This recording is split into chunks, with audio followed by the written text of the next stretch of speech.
Bigfoot on the ridgeline, Dogman in the shadow in the pine, yellow eyes that shine, vault keeper on the hunt, cryptids in the midnight, humming through the cold.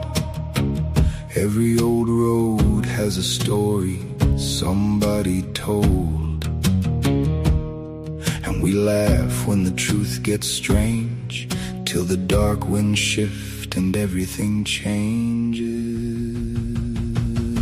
Oh, the myths and the legends, they live where the map ends, in the deep dark of the woods, in the back of our minds and our nightmares, even when we're leaving, 'cause the world feels dark and dark when the mystery survives. I saw a shape by the river tall, heartbeat like thunder, eyes like fire, missing people signs on the telephone poles, little paper prayers for the ones who never came back, and the firelight flickers low like it knows nightmares, it howled. Oh, the myths and the legends, they live where the map ends, in the deep dark of the woods, in the back of our minds and our nightmares, even when we're leaving, 'cause the world feels dark and dark when the mystery survives.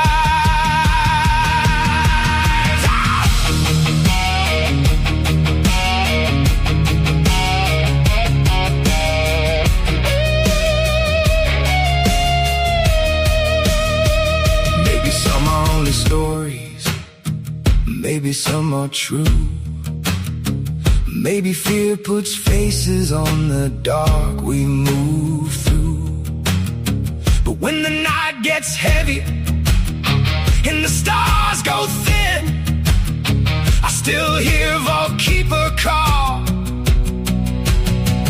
be careful what you go looking for.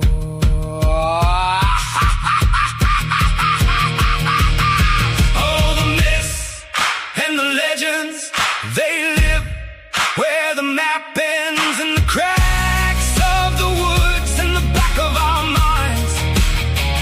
We keep on believing, even when we're leaving, 'cause the world feels bigger when the mystery survives.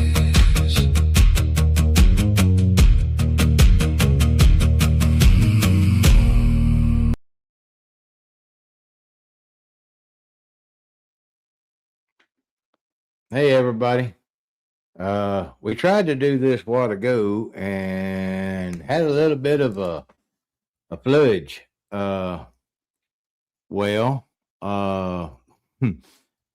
don't know why, what happened or whatever. I do have a special guest here tonight. Hold on a second. I've got to stop something from doing something. Do have a special guest here tonight. I don't know why that's doing that, but okay. I'm going to bring him in and let everybody know who you are and what you've been doing. Hello, baby. Did you miss me?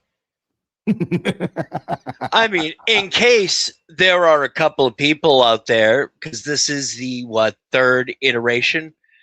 In case there's a few people out there who don't know who I am, hi, I'm your friendly neighborhood chaos, and that's what I do. I hunt ghosts, and I cavort around with this guy over here, who's a very good influence on me. Anything he's ever done wrong in his life, it's been my fault. I'm just saying, and I'm okay with it because, it's what I do. Well, before we go any further, I do have another announcement too. we have a new member to the nightmare investigation team. She is a hell of a uh, member. Her name is Miscellany, the one of Cat's BFF. She is the Brazilian beauty bombshell. She is intelligent as Miss Cat. She is a neuro pathologist. Uh, she works for one of the largest leading hospitals in the country. Very, very, very nice lady. Uh, this is one of the ladies that if Kat has a question or wants to bounce something off, Brazil, my fault.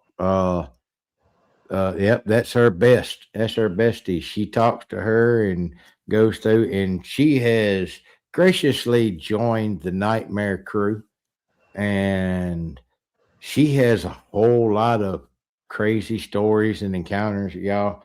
Me and her and Kat get on here. It's going to be fun. That's another show that I've got that's going to be for y'all.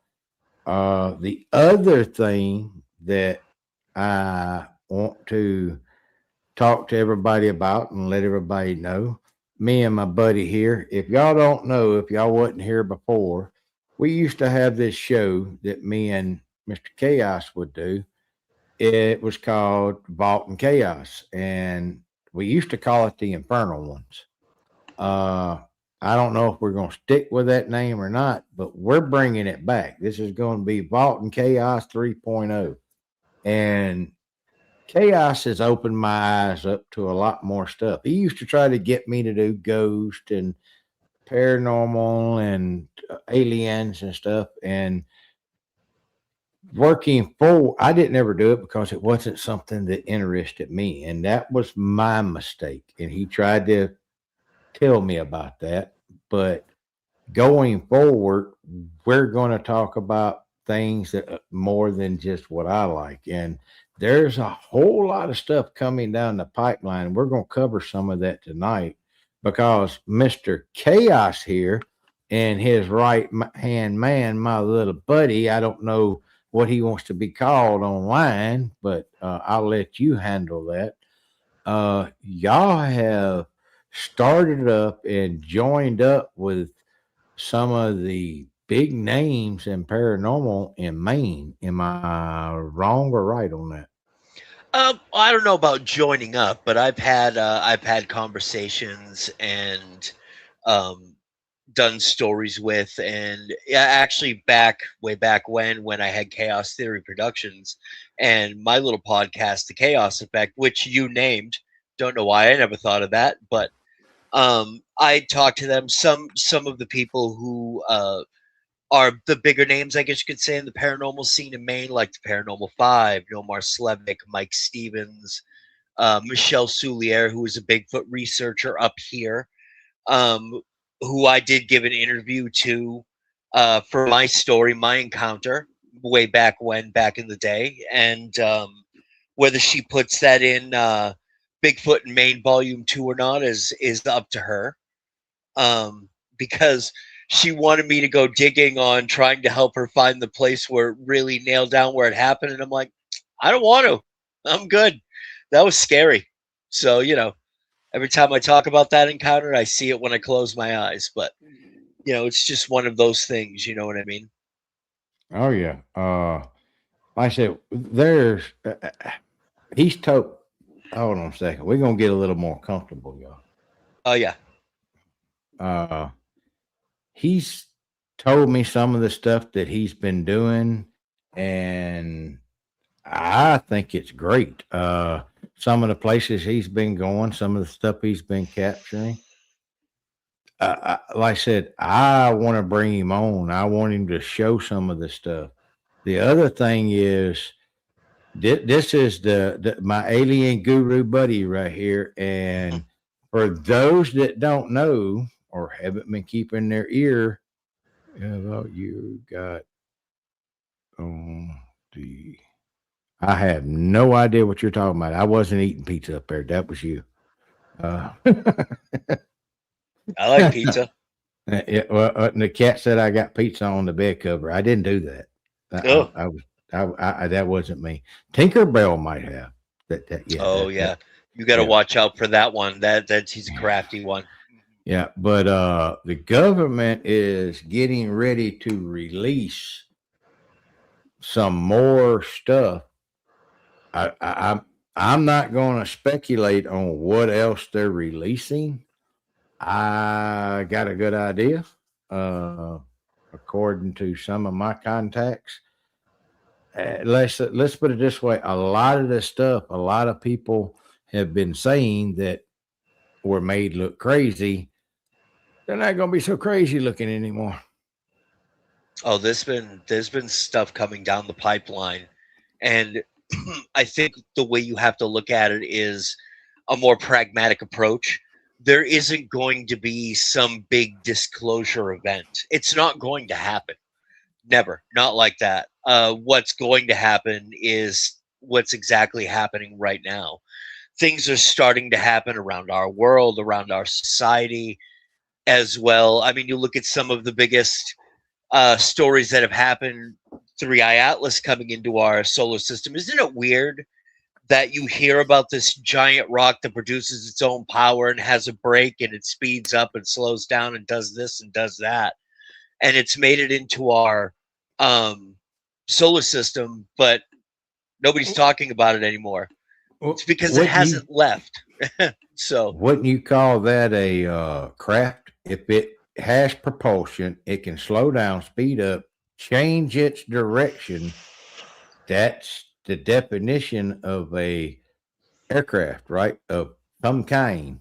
you would think so. I mean, if I'm looking at it from a layman's point of view, a rock doesn't have a gas pedal or a brake.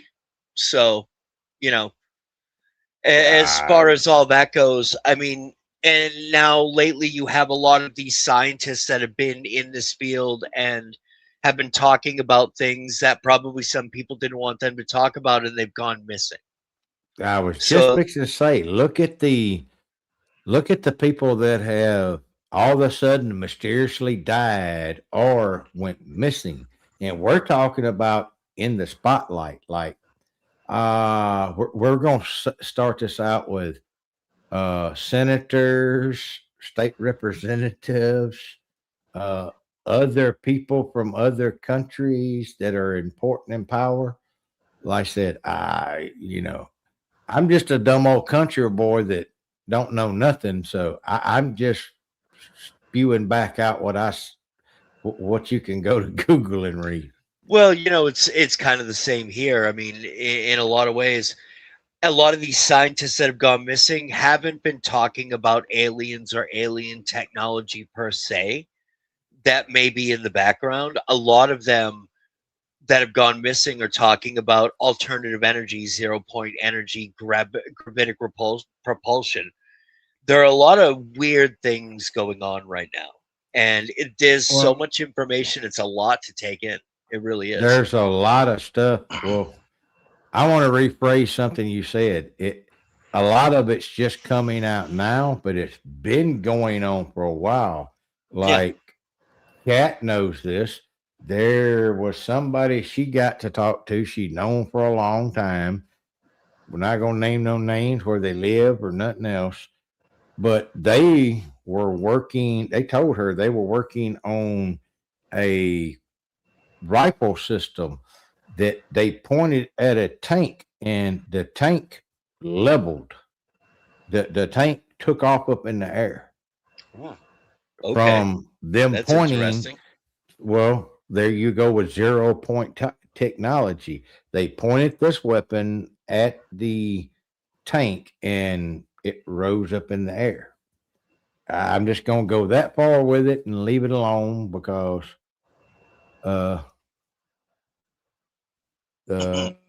what'd you put? Oh, but like I said, it's stuff that this is stuff I've said before.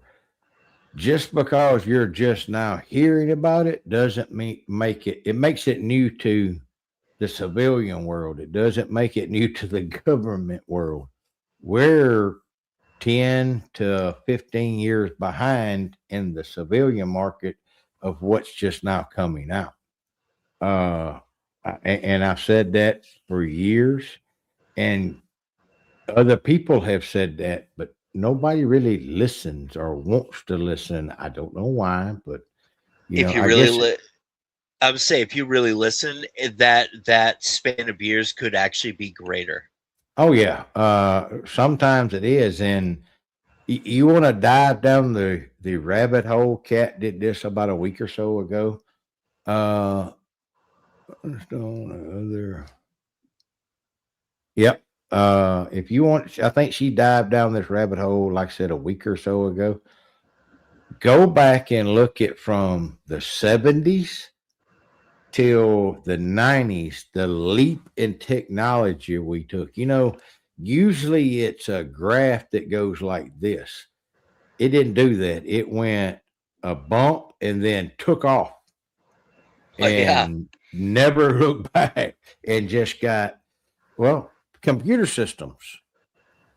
Look at that. You buy a brand new computer in 6 months, it's obsolete. yeah. That's the only system that doesn't do that. And this is my fault. People tried to get me into Apple iOS years ago, Mac and stuff like that. The Mac system, once they changed over to their own silicon and everything else, I'm telling you, there is a difference. And I can tell you because I have a Mac M5 sitting right here. The computer we're on right now is got a, hold on, I won't tell you no story. I can look right here at it.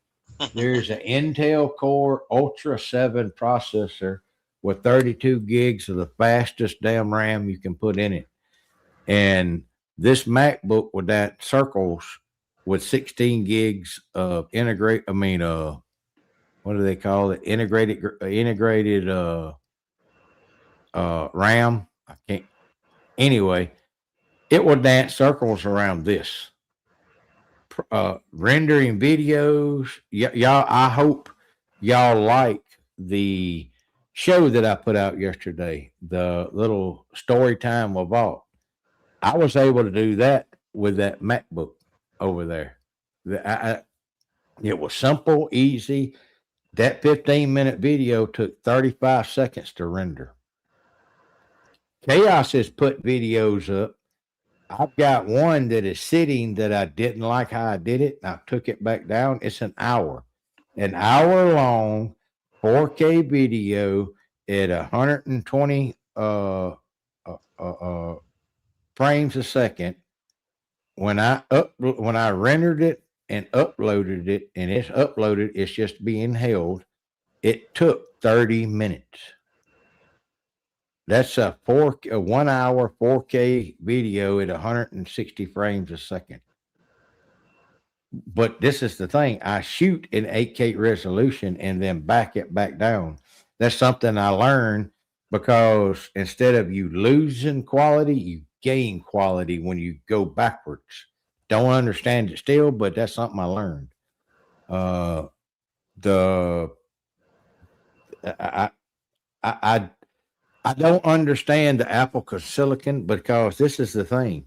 You can go get a M1 Mac right now on Amazon with M1 Mac with I think it's 32 gigs of RAM, 1 terabyte hard drive, 16.5 inch. They're around $1,000. They will keep up or surpass this laptop that I bought 3 months ago. I don't understand it. Something where their Apple has figured out some kind of hooju majo because it's not on paper. It shouldn't do it, but it does. If y'all are writing something in chat, I'm sorry. we're going to take some questions in the chat here in just a little bit. If you will, let me go back. Somebody wrote a long one. Why is it doing that? Okay. What is this?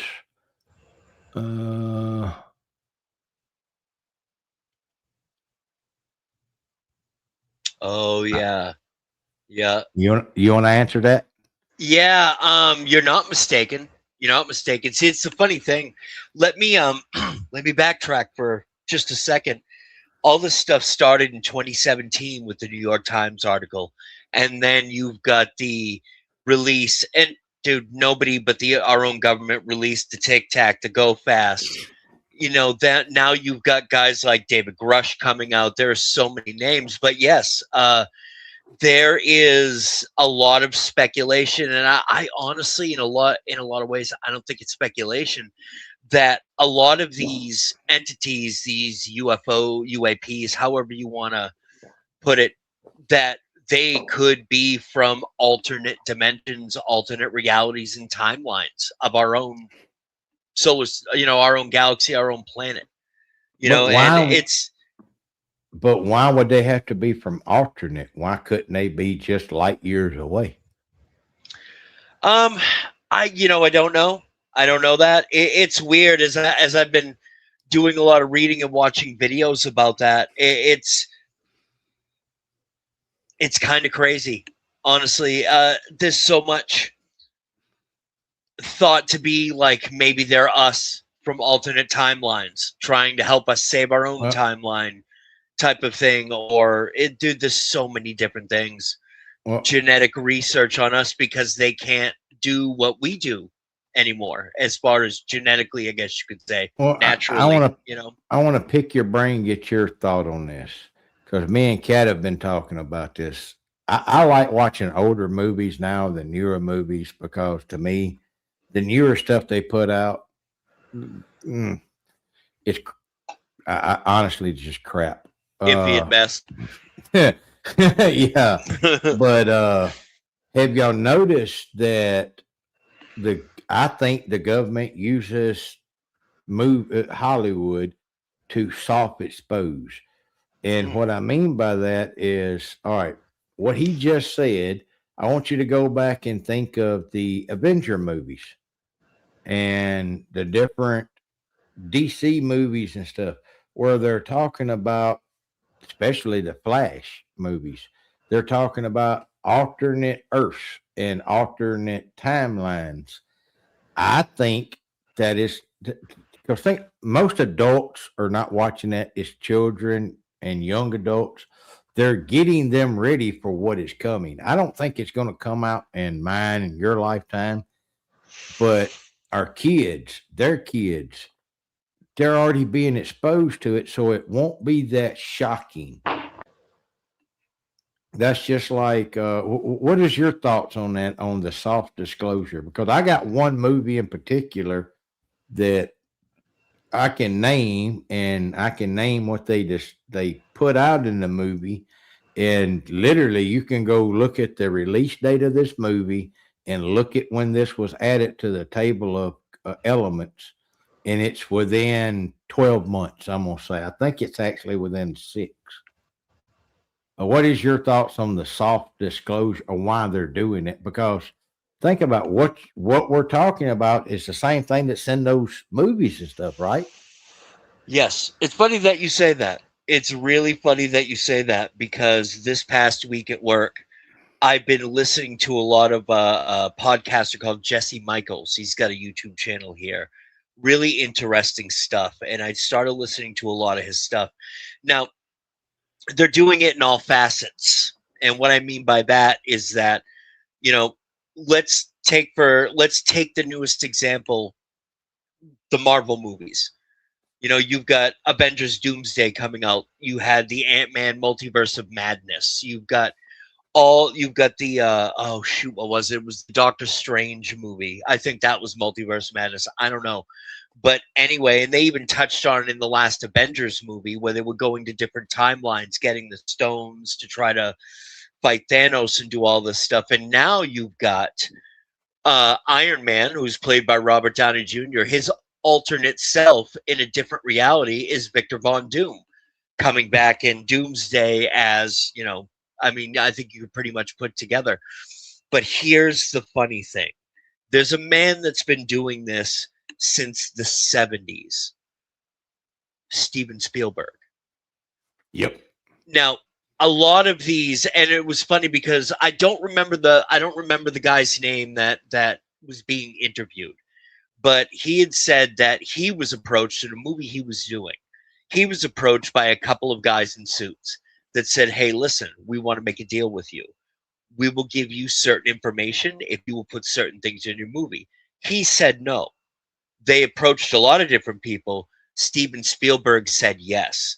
Close Encounters of the Third Kind, E.T. the Extraterrestrial were true story case files. Now, granted, yes, Spielberg did put his own spin on it, and he did put that kind of Hollywood magic into it. Of course, a lot of people are going to do that. But there is a lot in a lot of these movies that he made that have come from real case files, true stories. Recently, Oakley and I went to go see Disclosure Day. My goodness, not only was it a really, really good movie just to sit down and watch, but in my estimation, that what happens in that movie, it's not like a Close Encounters. It's not like an Independence Day or anything like that.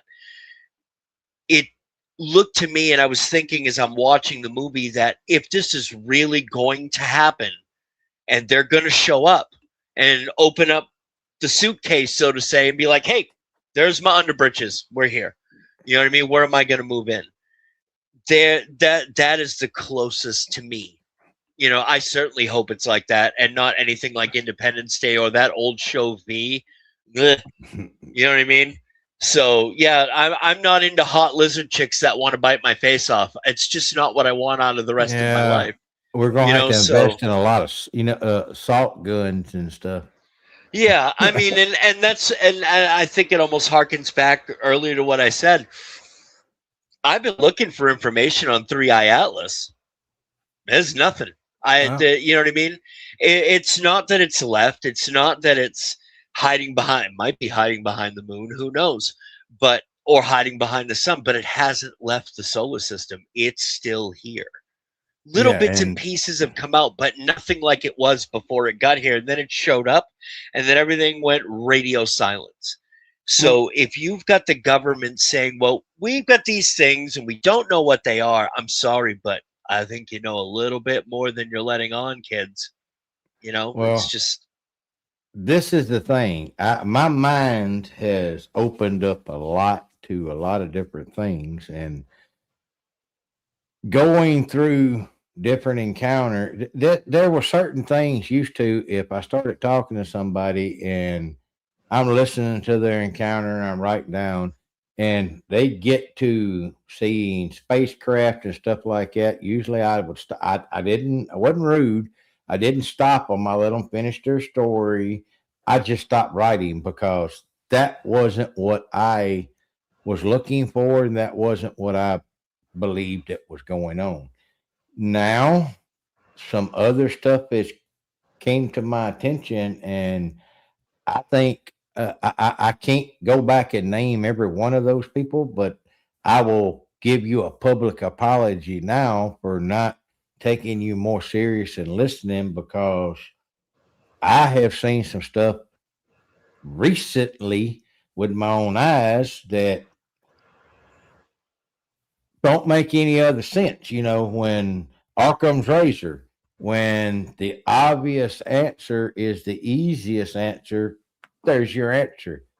Uh, we don't live that far from a very large military base right now. And Kat's in the comments, she can tell you. At about a month ago, I don't know if anyone's in here that knows anything about military planes, but a C-117 is a big boy. That's think of the sea. I mean, I think I said that right. It's not the spooky. It's the one that's bigger than the spooky. Lots The of lights spooky in is the that the sky. one with all the big guns on it? Well, Okay. they got one that's bigger that'll actually haul two of our tanks at one Oh, time. okay.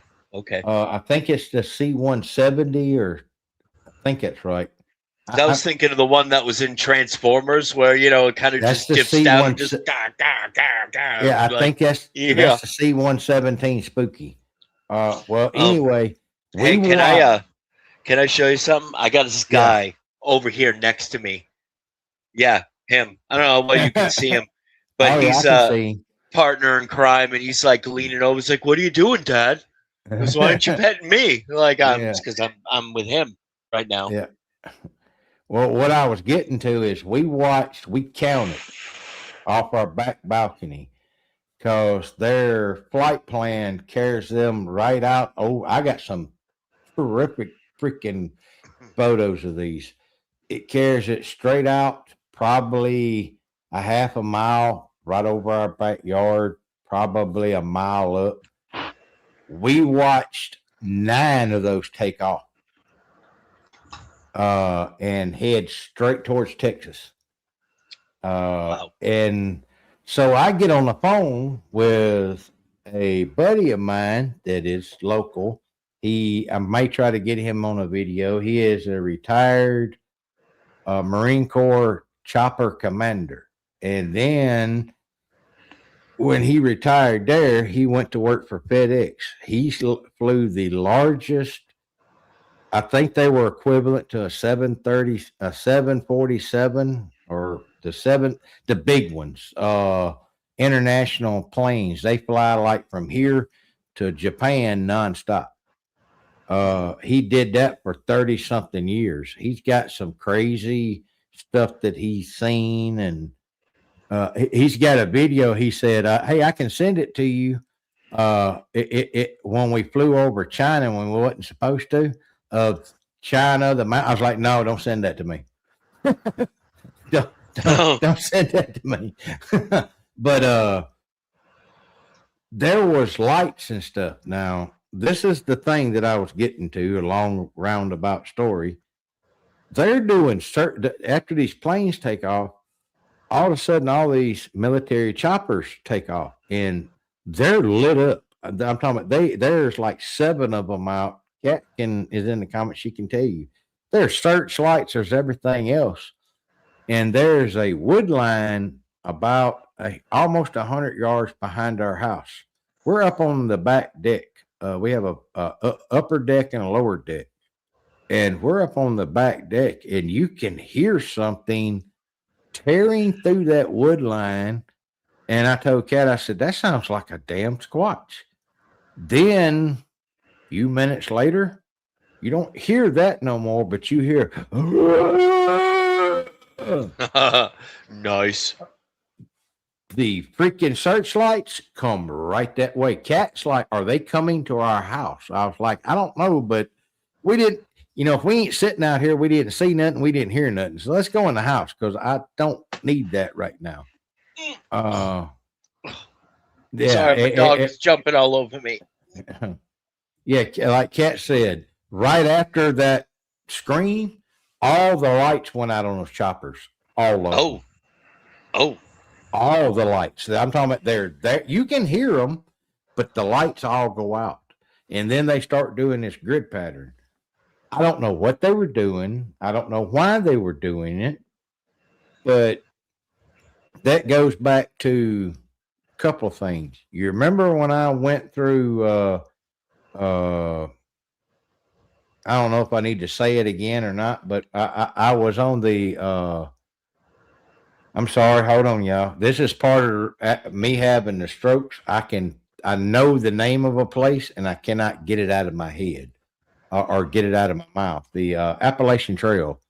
You remember when I was tracking those dogmen and I told you I tracked them up to this clearing and it looked like a chopper came down. That's the only anybody that's ever been around where a large chopper comes in for a landing, if it's a clearing, all the trees and everything around it will have the little limbs tore broke because you got rotowash.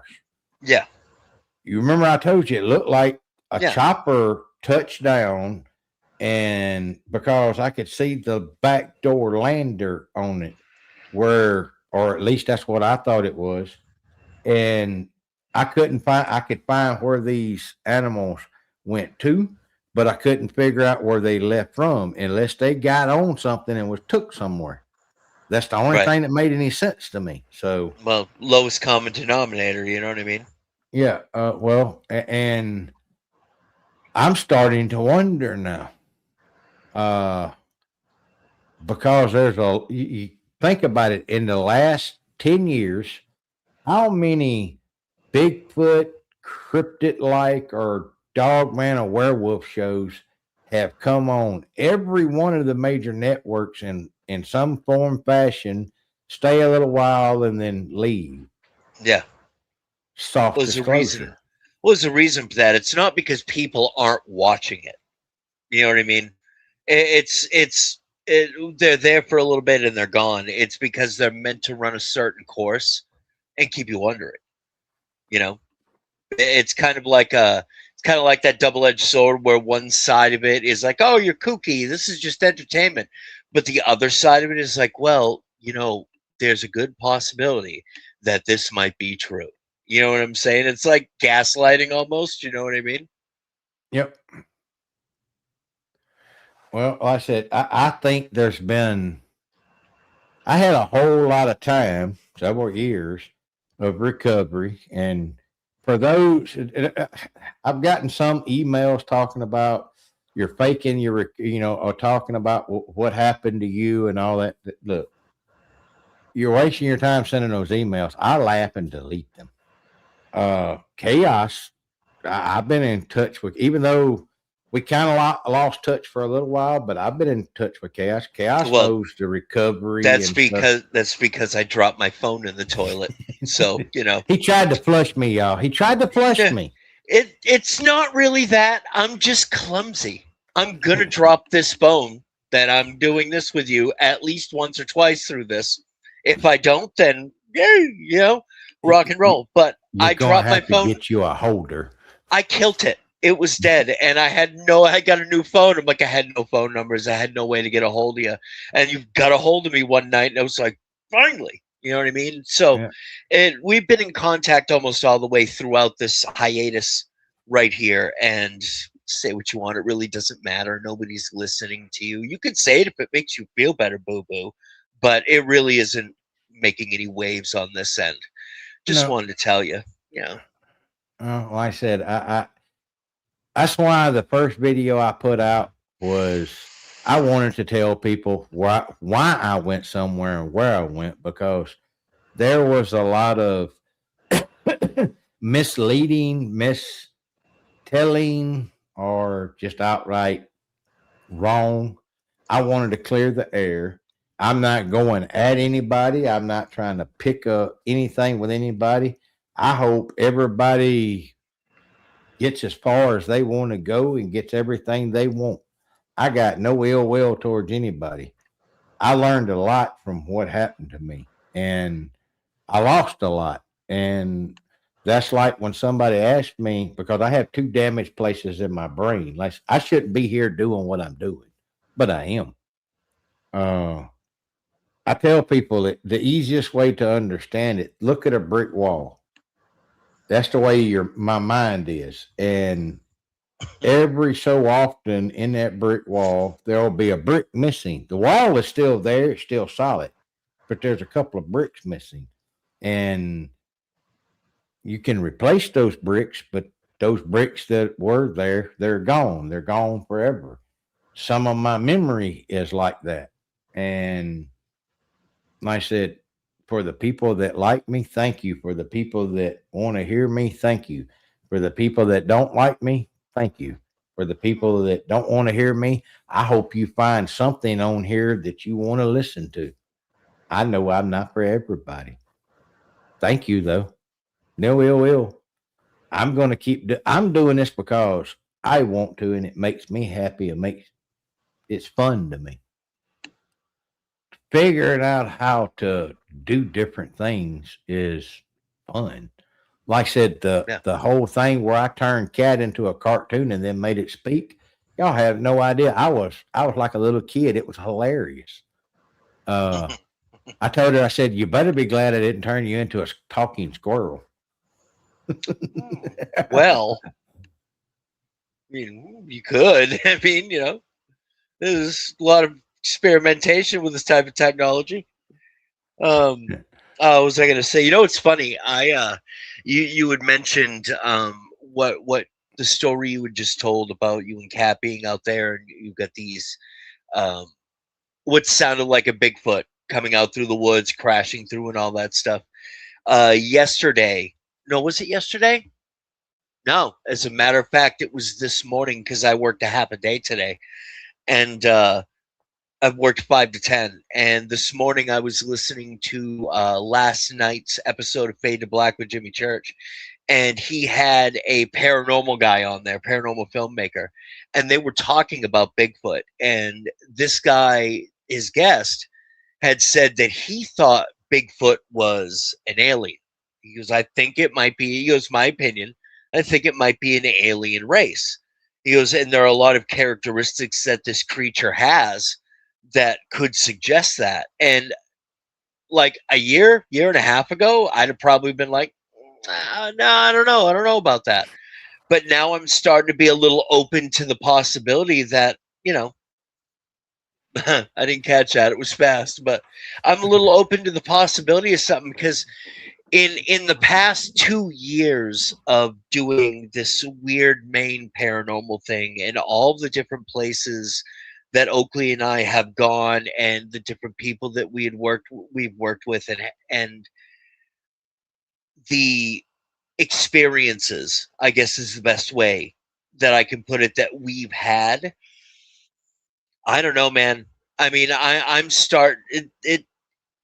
went into this one because it was fun, because I felt like that since day one almost that this was going to be something that I was going to do. But and also you go into something to try to find some type of answer of some kind, something to validate what your way of thinking is, why you got into something and why you do something in the first place. I don't know that I found any answers. I've come to some conclusions, but I don't know that I found any answers that I originally went to go looking for. And it's kind of opened me up to a lot of different possibilities that I would not have thought about before all this started happening. And I think that happens in everything. Yeah. Yes, it does. Like, I think there are some paranormal cases out there. I think there are some paranormal cases out there that are not paranormal cases. I think that they are extraterrestrial in nature. I think that there are a lot of cases that people think that they're seeing ghosts, that they're not really seeing ghosts, that they're seeing two timelines touch in the same spot. Yeah.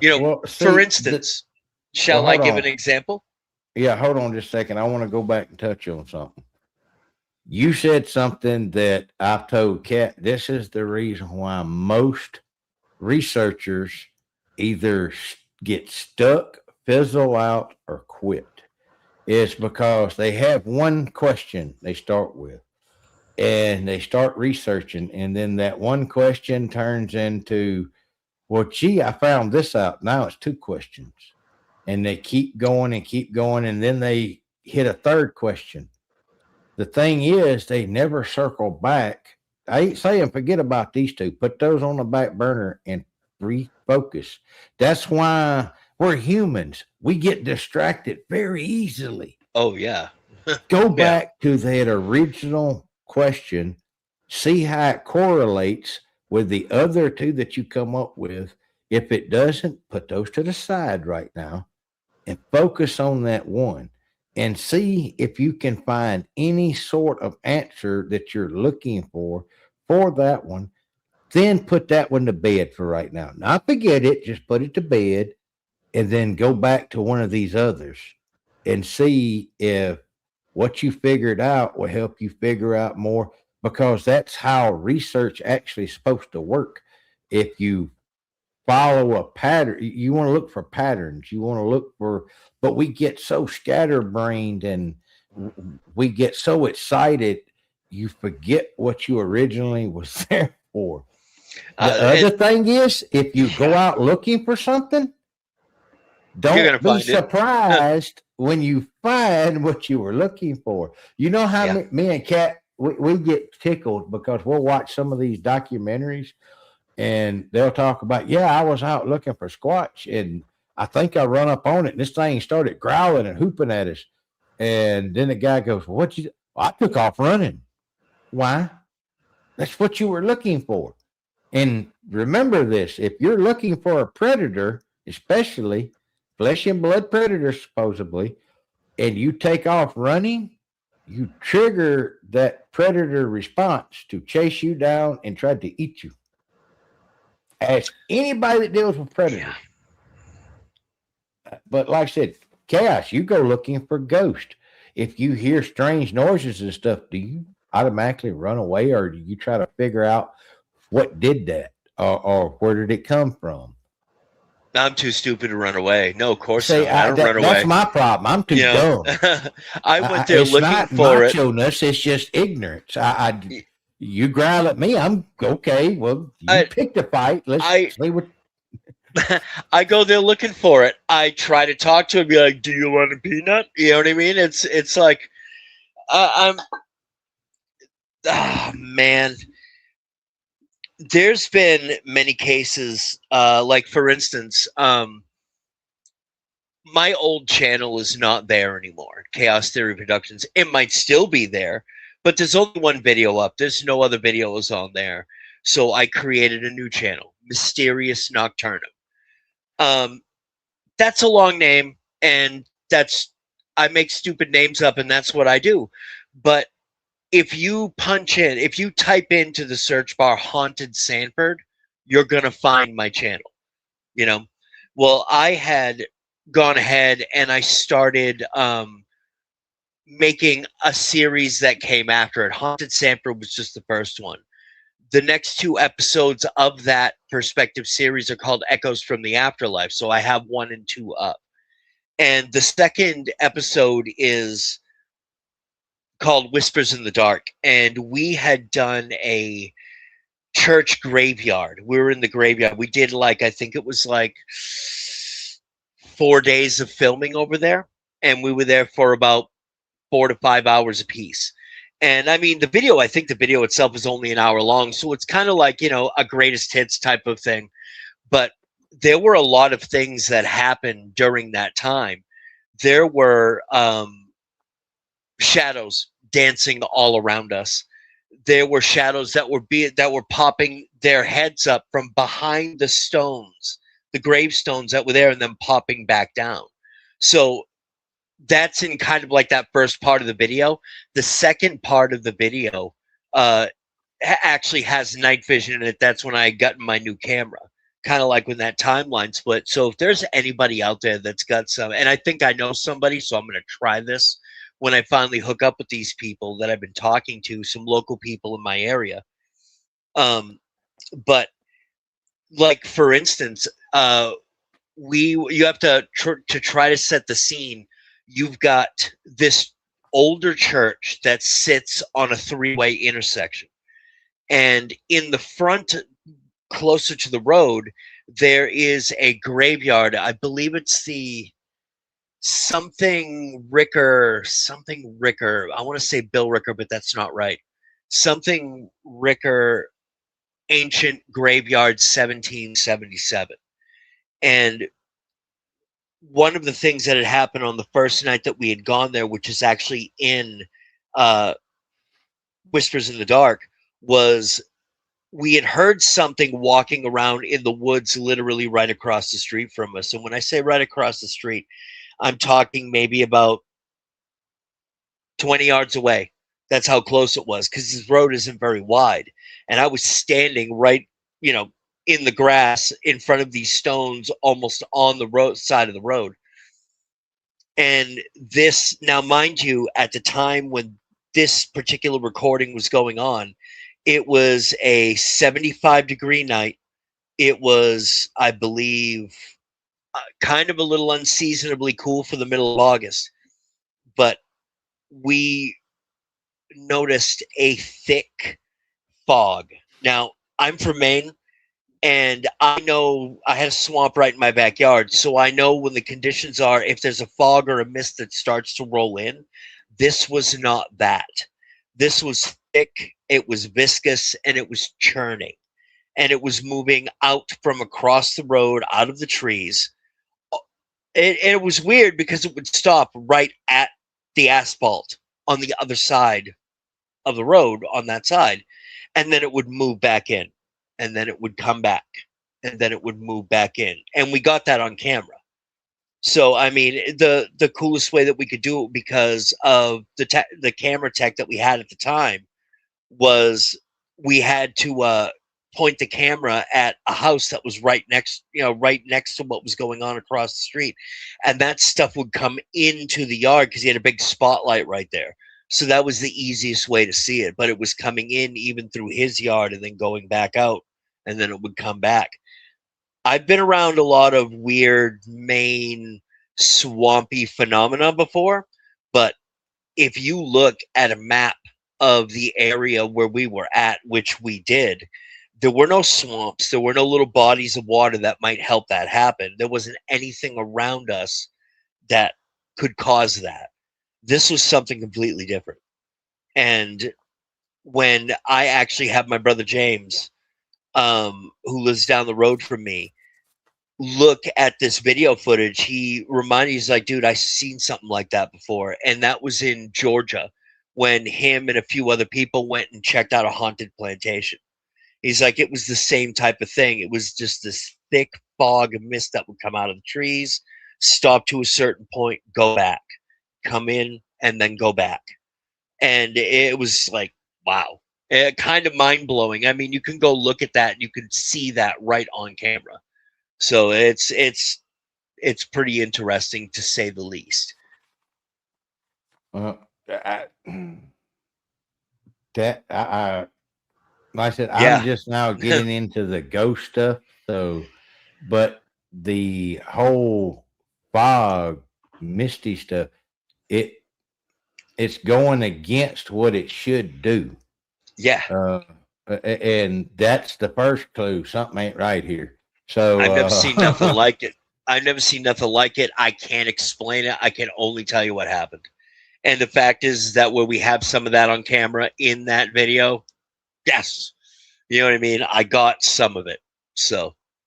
Well, I thank you there for that. I can't really pronounce that name right this second, or I'll butcher it. Thank you for that. Something I do want to get to, because if I don't say this is the other part of having the strokes. If I don't say it when I think of it, I forget it. Because I just remembered it. I should have done this before we started talking. The Patreon, I've almost got it fixed. There was something I came across that I tried to fix it. I found out I cannot do a slot for $1.99. It won't let me. It gives me where I can make 3 different tiers. I don't want to make 3 different tiers. That's confusing. That's aggravating. I feel like somebody is going to feel left out, or it's more stuff for me to keep up with and do. And I want 1 tier. And I think the way we're going to have to do this, I think the one that I can do is, I think they gave me a choice of $5, $10, and $20. People can't pay $20 a month subscription right now for stuff. I just don't think so. What we're going to be doing and everything, I believe it is worth the $10, because we have a whole lot of interviews that are coming that I will not put here because it will get hit. Because you start talking about certain things, the algorithms are designed to hit you, and they don't just, well, I used to be monetized, and because of because I didn't post for a while, that is a reason why to demonetize you. So they demonetized the channel. I'm not going to try to get it remonetized because I'm tired of somebody sent me. I'm tired of me doing a bunch of work to be censored. That's not what I want. I can do stuff over on Patreon that I don't have to worry about being censored. I don't have to worry about a lot of things. We haven't made our mind up. I think we're going to try to do the $5 tier and maybe later bring the $10 tier in because of the outings and places we're going to be going.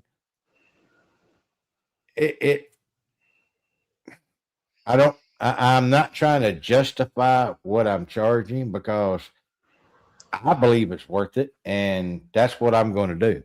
And I hope that you want to watch and hear the stuff. Like I said, we're going to be doing the video, the interview I do with Lainey. I'm waiting to do that on Patreon because we're going to be talking about some political stuff from her home country, stuff that she knows that I know what I'm talking about, that I know what she's talking about, the why she left there. The other thing is, I have a pathologist that works somewhere in the state of Tennessee and Arkansas. They're going to come and do a show with us talking about strange. Ask Cat, this lady right here is hilarious.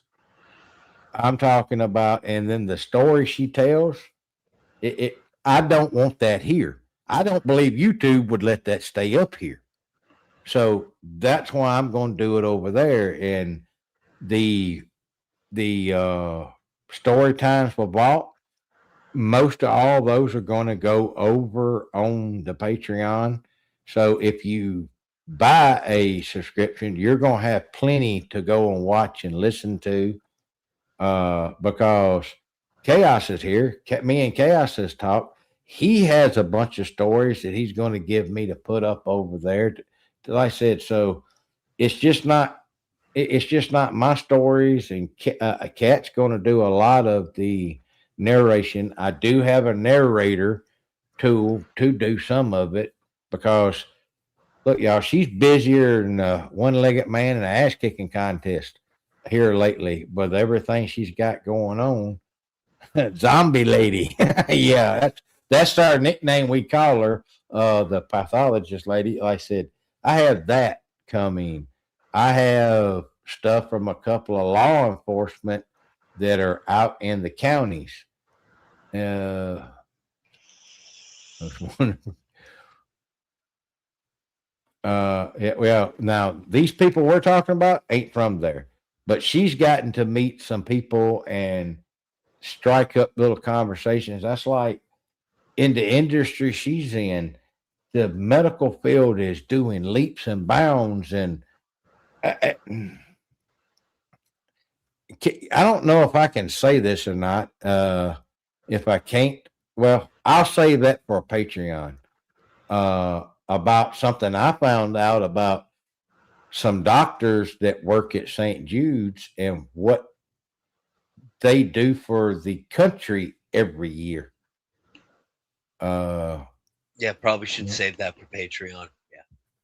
Well, I would probably screw it up. I'm gonna let Kat explain on the Patreon on the video what exactly we're talking about, but it has to do with the whole world, and I did not know that.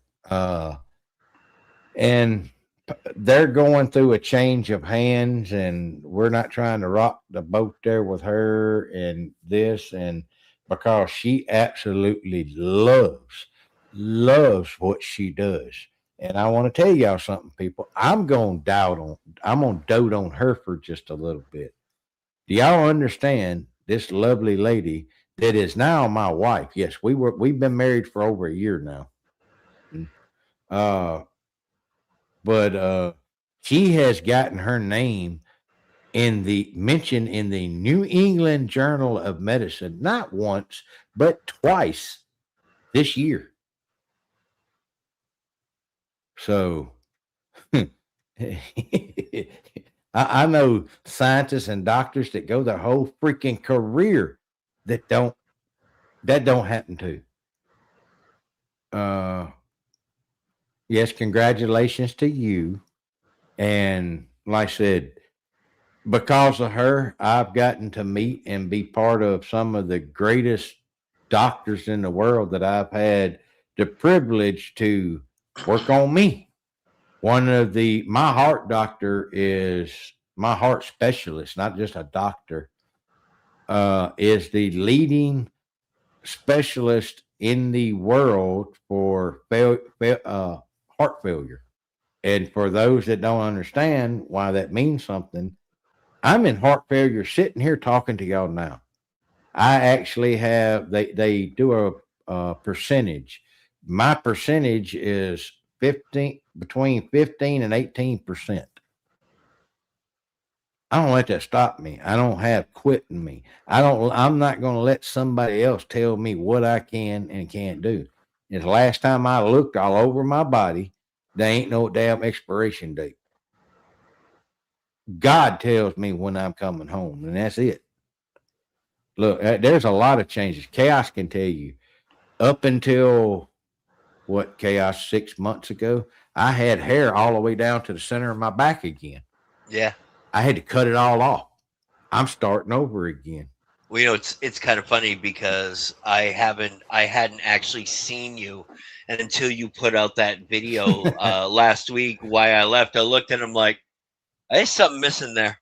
I'm like, I got more hair on my chin than he's got on his head. What's up with that? You know what I mean? Well, I had to have a procedure done where it was either do the procedure or cut your hair. Well, the procedure was something I had to have done so they could progress with the thing in my head and how well it's doing, how well it's not doing. The other thing is when I got that done, I was able to get the eye surgery done where now, like I said, I have better than 20/20 vision and it's hair. It'll grow back. It took me, Kat, 4 years to grow my hair like that? Hold on, I got to sneeze. Excuse me. But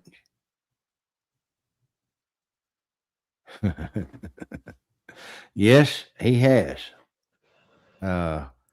He most definitely has. That and I don't know quit. Quit's not in my vocabulary. I know a lot of people thought I had quit and moved on, ran away, whatever. No, I had to take a step back and get better. And I'm better than I was, and I'm in a better place than what I was. In a lot of different ways.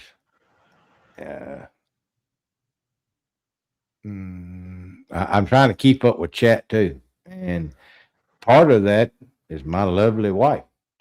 And like I said, I had a lot of shock put into. Let's put it this way: doctors don't have the same bedside manner they used to. I literally had one. Cat will tell you, walk in with his little latte and sit down at the end of my bed. And he looks at me, and I got wires. I look like a pile of spaghetti done poured out on me. I'm in the bed. I'm not nowhere near good in any kind of way. And he looks at me and goes, "So, how much longer do you want to live?"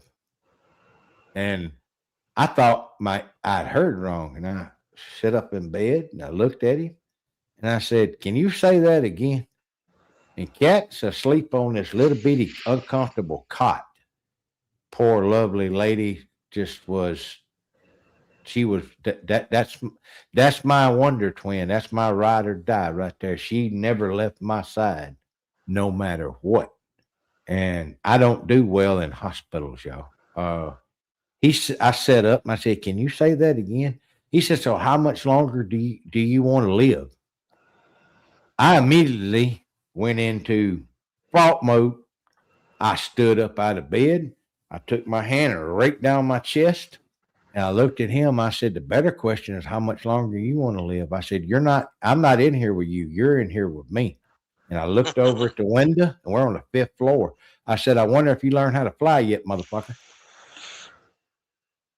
And if that is true, as Cat, that is exactly the way that went. This is the same man that told me I'd be dead if I didn't let him operate on me in 6 months. That only gave me a 30% chance to live. No. Last time I looked, you ain't God, you ain't Jesus Christ, and you don't tell me when I'm going to go and when I'm going to stay. Still haven't had that surgery yet. That's been 3 years ago.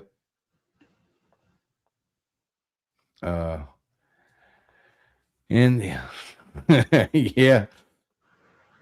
Oh yeah, you were in the bed. I'm sorry, you were laying right beside me in the bed, rubbing my head. That's right. I'm sorry. Like I said, I my memory sometimes ain't the best in the world, but wait a minute. Ain't this thing there?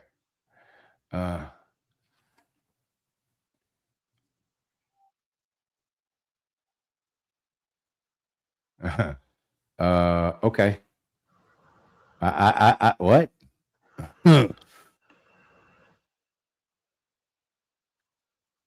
Yeah, that's funny. Ooh. That's funny. Oh yeah.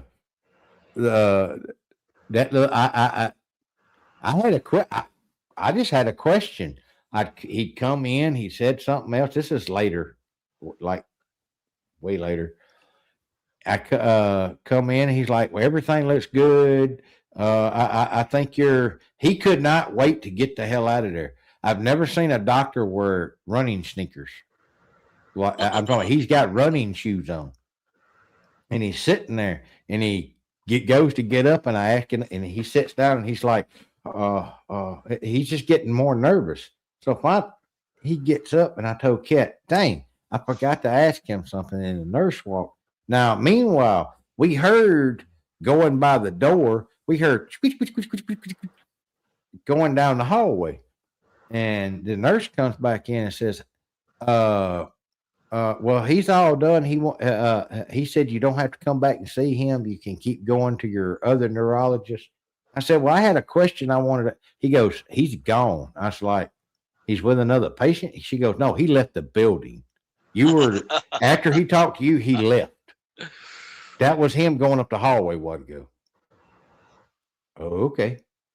Well, but anyway, I said, I don't nobody else appreciates that story. Man, I thought it was funny as shit, but yeah, I had a vault moment on him. That was for damn sure. And that's where when I say I had a vault moment, I wound up with security called on me in the hospital in intensive care. How many security guards showed up, Cat? I didn't care. I said I never got out of my bed. That's when that calmness came over me. I was telling people that everything's going to be okay. God's got this. For some reason, He wants me here for something. I have no idea, and to be honest, whatever it is, I guess when I do it, I'll figure it out. Yeah, Cat, that little woman right there. I think it was 4 at least. I ain't talking about the little security guards. I sit in my bed. Cat looked at me and she goes, I got this. She walked out there and met them. And she asked them, what do y'all think y'all are going to do? Uh, I told Cat, I said, you handle them out there because if they come in here, they're they're in the perfect place because I don't care anymore. But this calmness came over me, and I just knew everything was going to be okay. I just knew. I looked at that nurse and told her, I said, you can go get my discharge papers, or I can take all this shit out myself. I'm going home. Well, no, I'm going home. And that's what I did. Uh, yep. After the security guards got up there and figured out what was going on and what had happened, they turned around and laughed at the doctor and the nurse and walked off. That was, yeah. Uh, it, like I said, it was the funniest thing. They just laughed and walked off. I said, I know some people get it mistake me. They think I try to act big bad and no. I tell you right now, I'm not bad. I'm not. Anybody can be whooped. Any of that. I'm just telling you, you really don't want to try because if when it comes to getting physical, I only know one thing. I'm supposed to win, and I will do whatever it takes. And that's the bad part is I'm capable of doing a lot of stuff that most people don't realize. Anyway, we ain't going there. I got off topic. Sorry. We went left. It is. It's gonna happen. You know what I mean? If y'all haven't been here and understand, left used to be really bad, and it was not even rocky roads. There was no road. Now, yeah, we kind of stay. We'll go from a paved road to a dirt road, but I can slowly get back to it. You know, instead of the infernal ones, it ought to be called turning left with Vault and Chaos. Yeah. Well, I've got a story for you that I don't even know that I've actually told you because I think it's one of those ones that kind of got lost in the shuffle. So okay, well, come on, let's go with it. So 100 yards. 100 yards is not that far away, and especially if you're talking in an urban environment. Well, the reason why I say that is because if you walk out 33 feet. There you go. If you walk out my door, you walk down Boyd Street, you hang a left on North Ave, and then you hang a right. I can't remember the name of that street, but you're going to see an old school building with a playground. I mean, we've been living in this place. It will be 11 years come August 1st. And this is the only place that Oakley's ever known. And there's a school down there. It was called, I still call it that, but it's called Lafayette School. And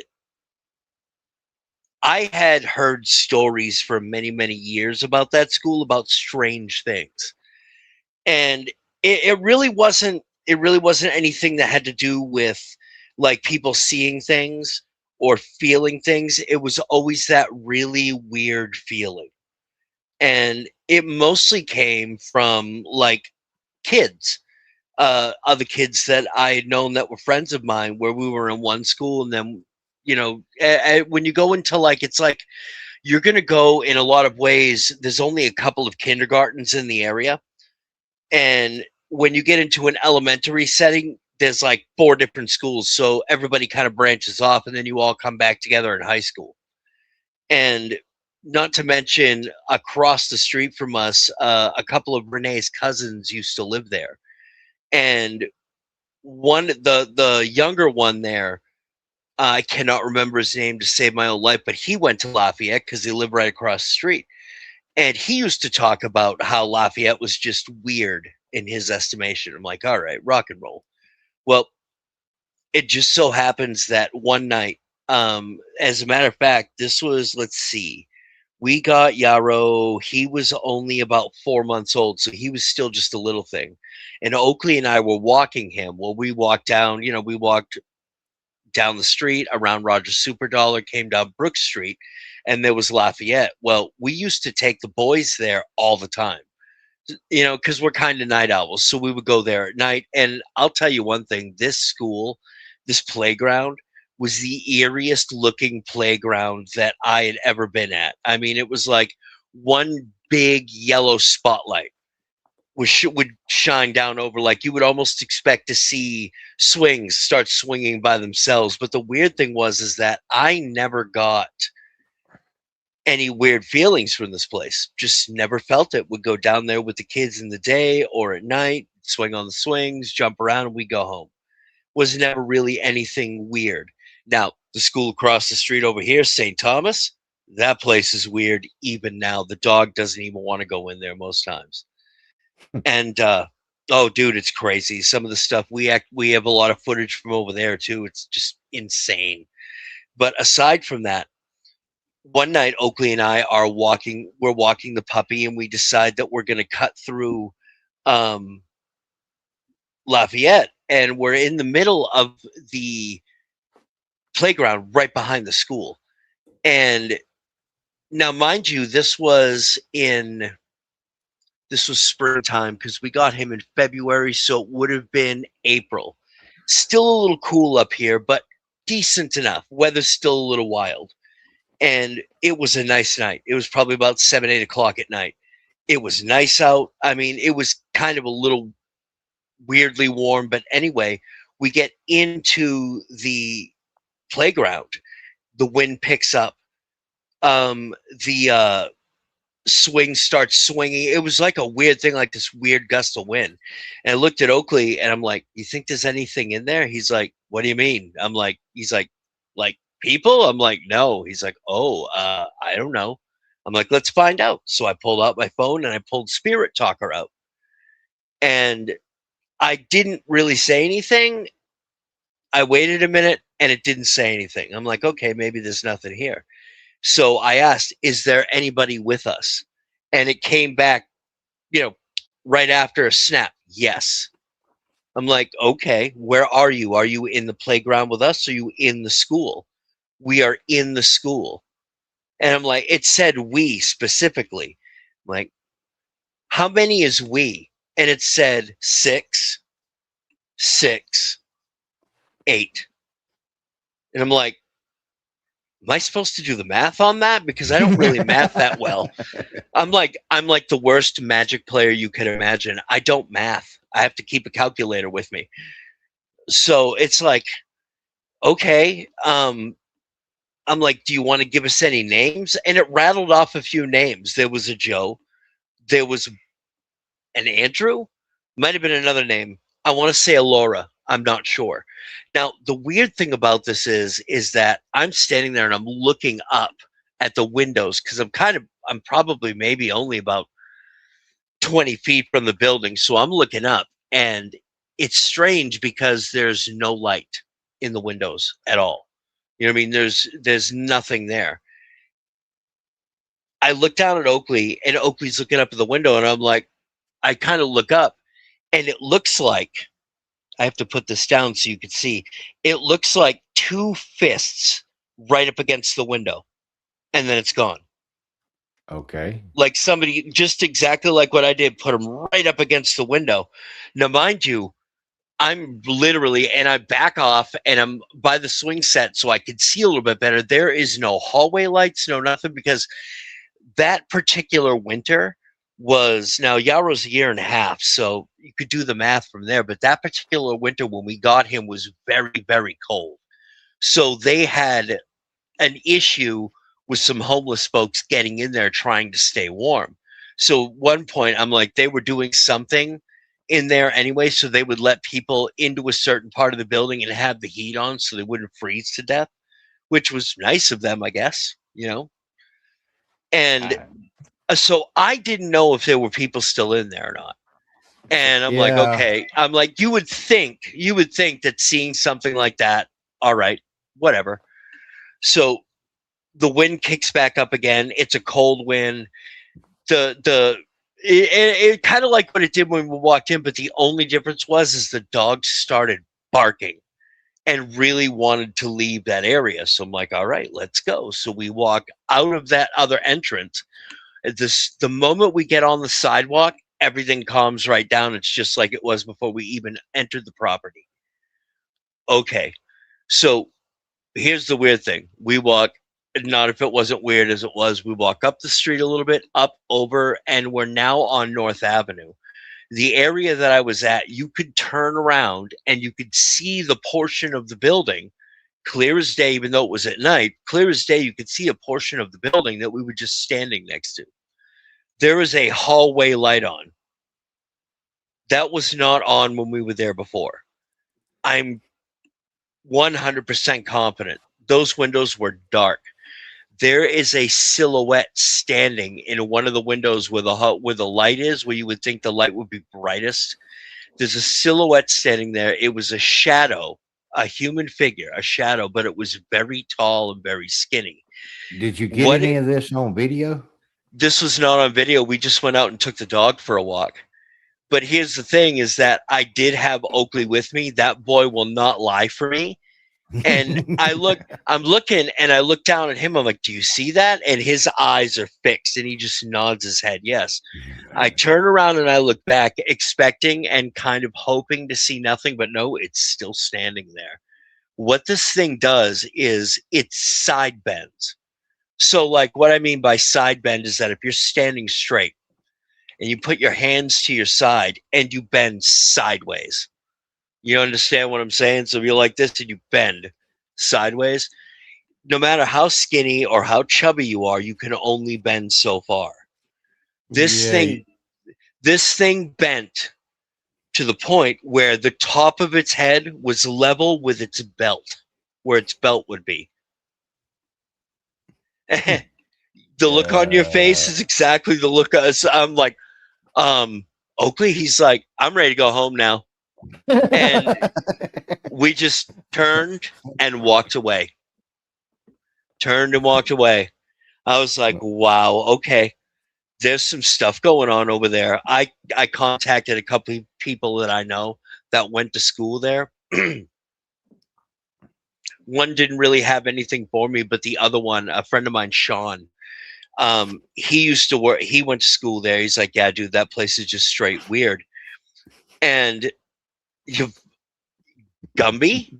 Yeah. Gumby. Okay. I used to watch your cartoon. Loved it. No, she's talking about so people understand martial arts and stuff I've been in all my life. And part of, I don't know, my recovery, whatever, I started doing katas and stuff like that again. And I can do some stuff that for an old person you shouldn't be able to do. Like if I grab you, my cousins and them have told her, hold on. My best friend Natalia used to call it his martial arts is called the art of folding clothes with people in them. Oh yeah. Vault Kundo. Yeah. I don't mean to stop that dude. That's I don't know what the fuck you saw. I got a Bible thrown at me. In a church, an old church from 1841. Well, I don't know how to take. I don't know how you should take that. Whether they were being mean or they were telling you need to read this more.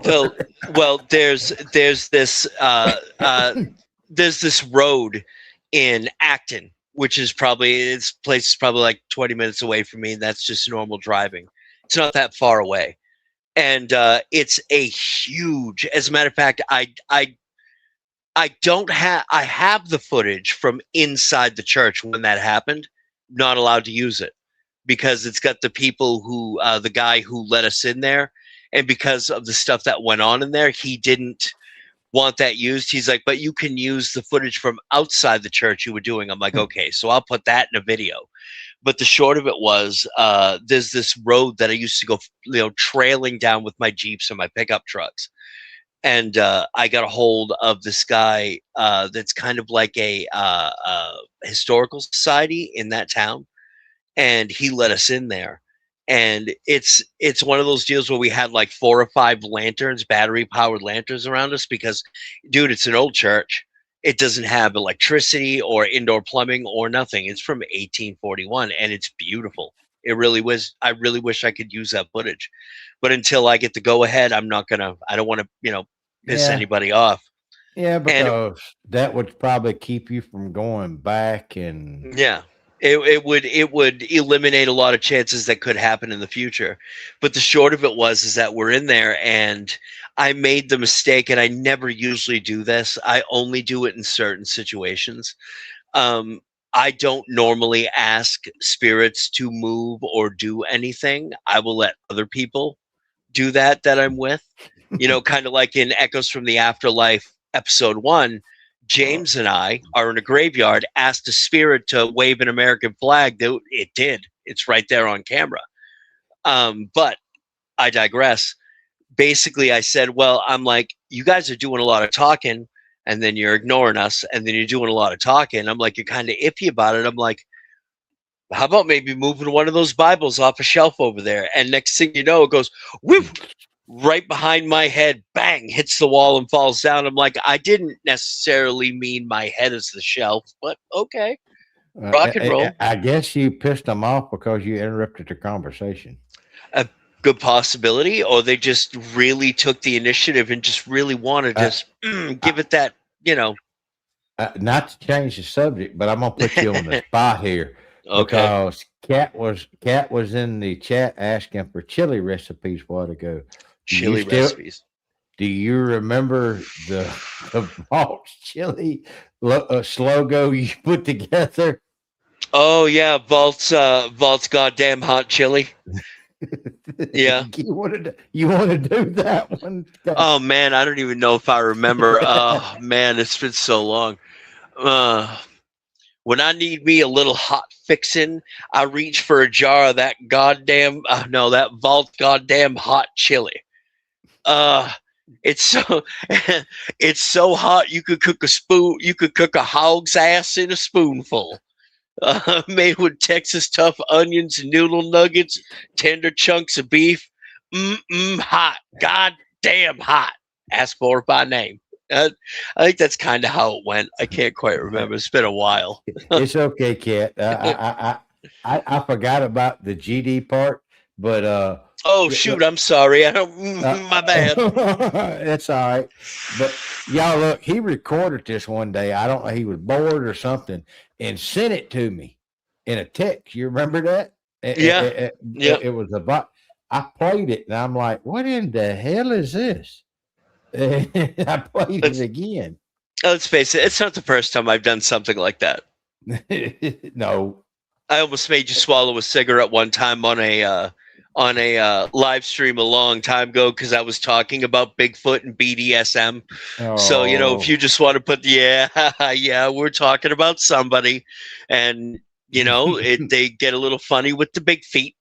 You know what I mean? There's a little bit going on, and you don't do that stuff because they get excited and they're just like, you mine, take you and you go away.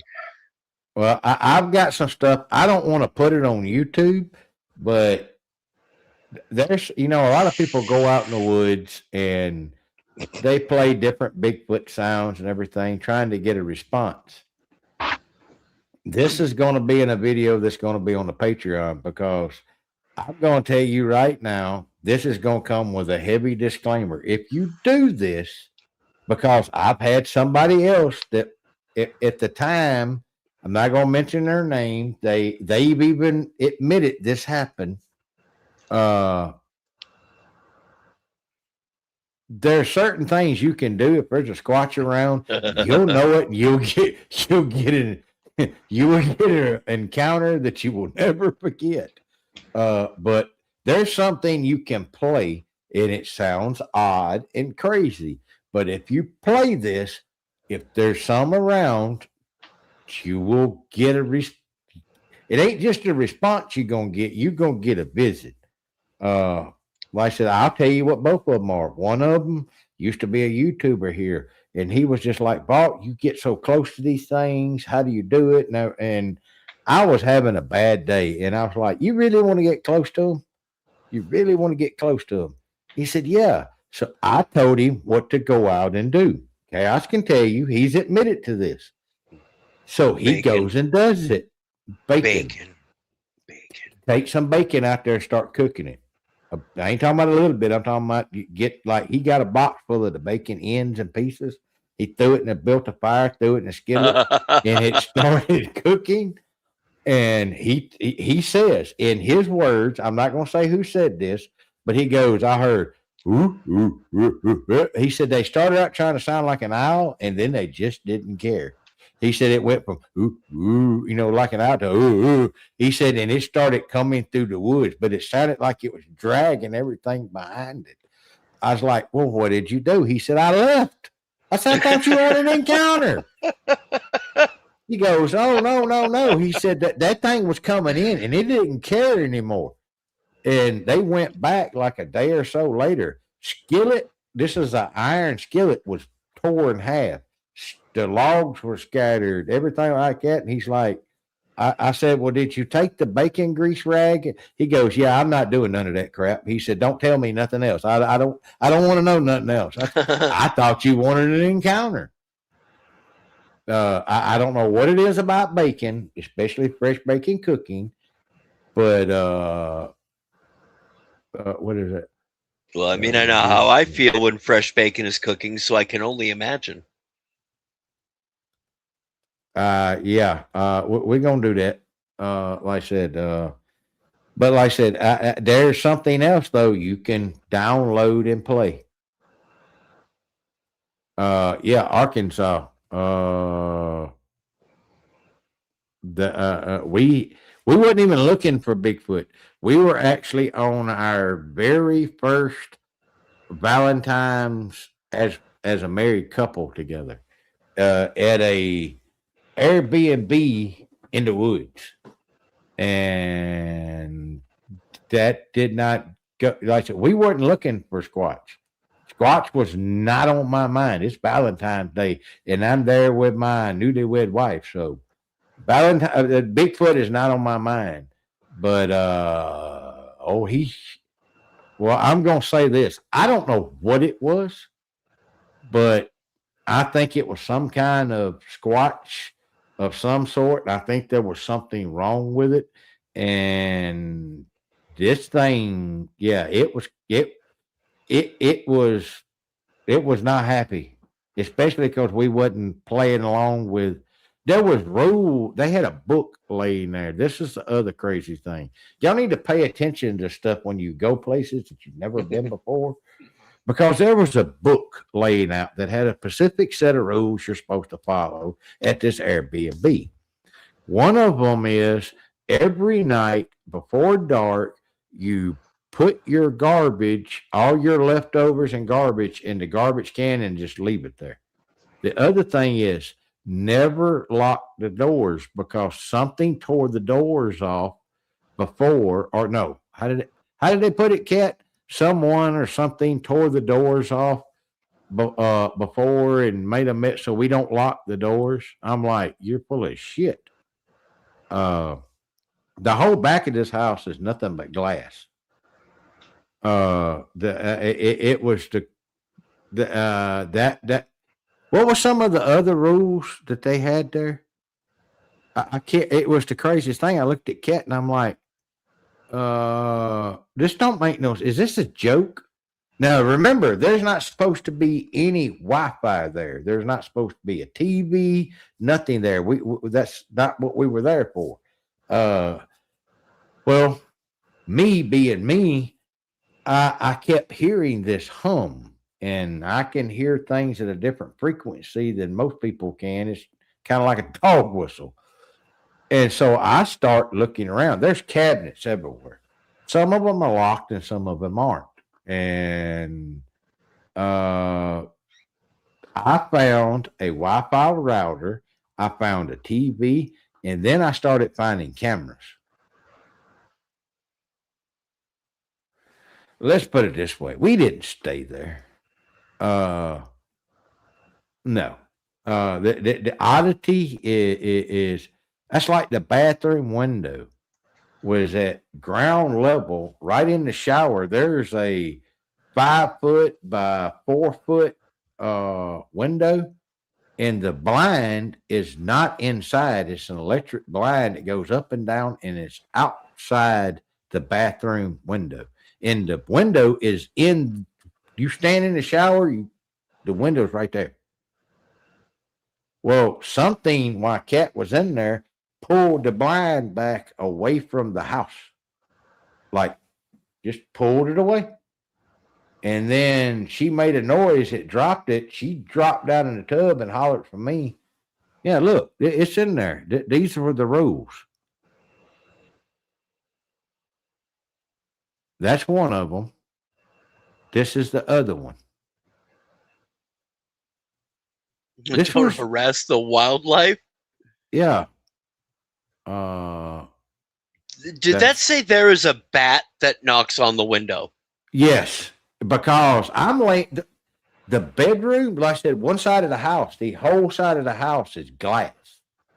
Well, the bedroom is right next to it's part of the wall is glass, and I had kind of fixed some stuff to give her some privacy and everything. And I'm beside the window. The window is literally 3 feet from me, or the glass wall is. I'm laying there, and I don't sleep that hard. And hold on, that's the other one. I don't sleep that hard. I hear tink tink tink on the glass, and I kind of wake up. And I'm like, was that what? I'm thinking maybe because I don't jump to conclusions of everything Bigfoot paranormal. I'm thinking that must have been because we had the air going. That must have been the air's going and the glass is kind of cooling off, when it's making creaky noises. Passed it off. I'm laying there about 5-10 minutes has went by, and I'm almost back asleep, and I hear it again. Tink, tink, tink. This is literally somebody knocking with like a fingertip on the glass. I jump up, reach and grab my pistol, pull down everything that I put up there. I can't find it, but there's a greasy mark over it on the corner of the window, and it's on the outside. Now, the outside of this window from where you had to stand was about 10 feet off the ground, but there's a greasy mark about 3 foot up from the bottom of the windowsill on the window. So I'm like, I immediately have her get up, and I go outside. She's like, no, I'm going out to see what the hell this is. Because if this is a bat knocking on the window, it's the size of a buzzard. I was like, is it the Batman? That's a big ass bat. Yeah, well, this is the other thing I found. Because I hadn't been around it on the outside until then. There is a hospital grade UV light blocking off the only entrance to go under the house in like the basement area. And like this is, let's put it this way, UV burn you light, because this is like giving off, it's like being in, the UV lights they use in a tanning bed. It's like that, but there's 12 of them, about 5 foot long. All of them are on a timer to go off as soon as it gets dark. I told Kat, I'm talking about it's craziest shit you ever seen. That's weird. Then I found that.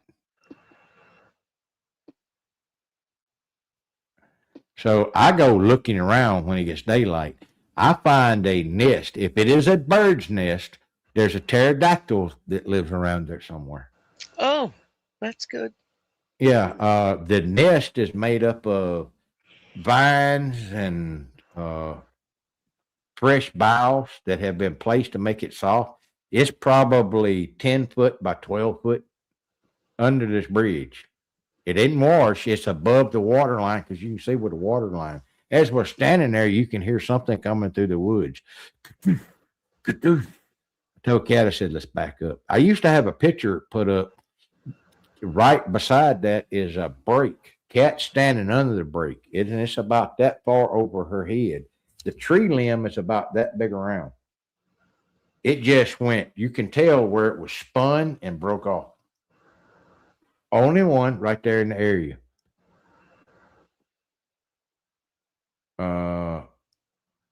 But like I said, that we wasn't looking for this.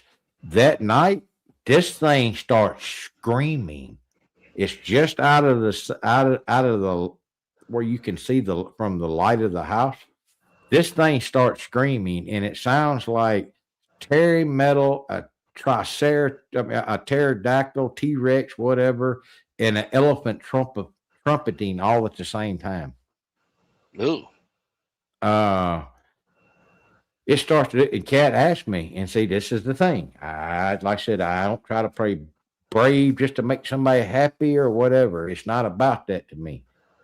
Cat asked me, do you think we're safe here? And I told her, no, because only thing I had, look, I left my pistol laying in on the coffee table so she could get to it if she needed it. I had a 5.56 rifle with me. I carry guns everywhere I go, still do, always have. Anybody that thinks that's bullcrap, what, you don't know me then. I carry a gun all the time. There's one sitting in the corner. I do. There's a 44 sitting. Hold on.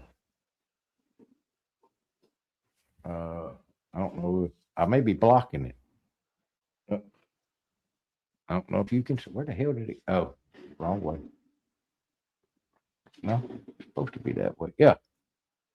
There's a 44 handy rifle sitting right there.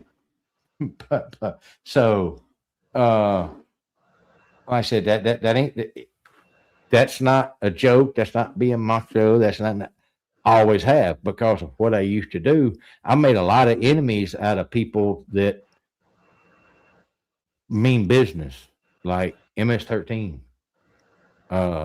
people like that. So I keep a gun around me at all times, because I'm not worried about if I need that gun. Doesn't mean that I think that, because of that, I'm Billy Badass or something else. No, I don't care how bad you are, you think you are. If somebody else has a gun and starts shooting at you and you don't have one to return fire, that's a lost cause. Your best bet, running ain't gonna help you. That bullet can outrun you. Anyway, I told Cat, no, I do not believe I can keep whatever's out there out of this house and keep you safe. So we need to leave.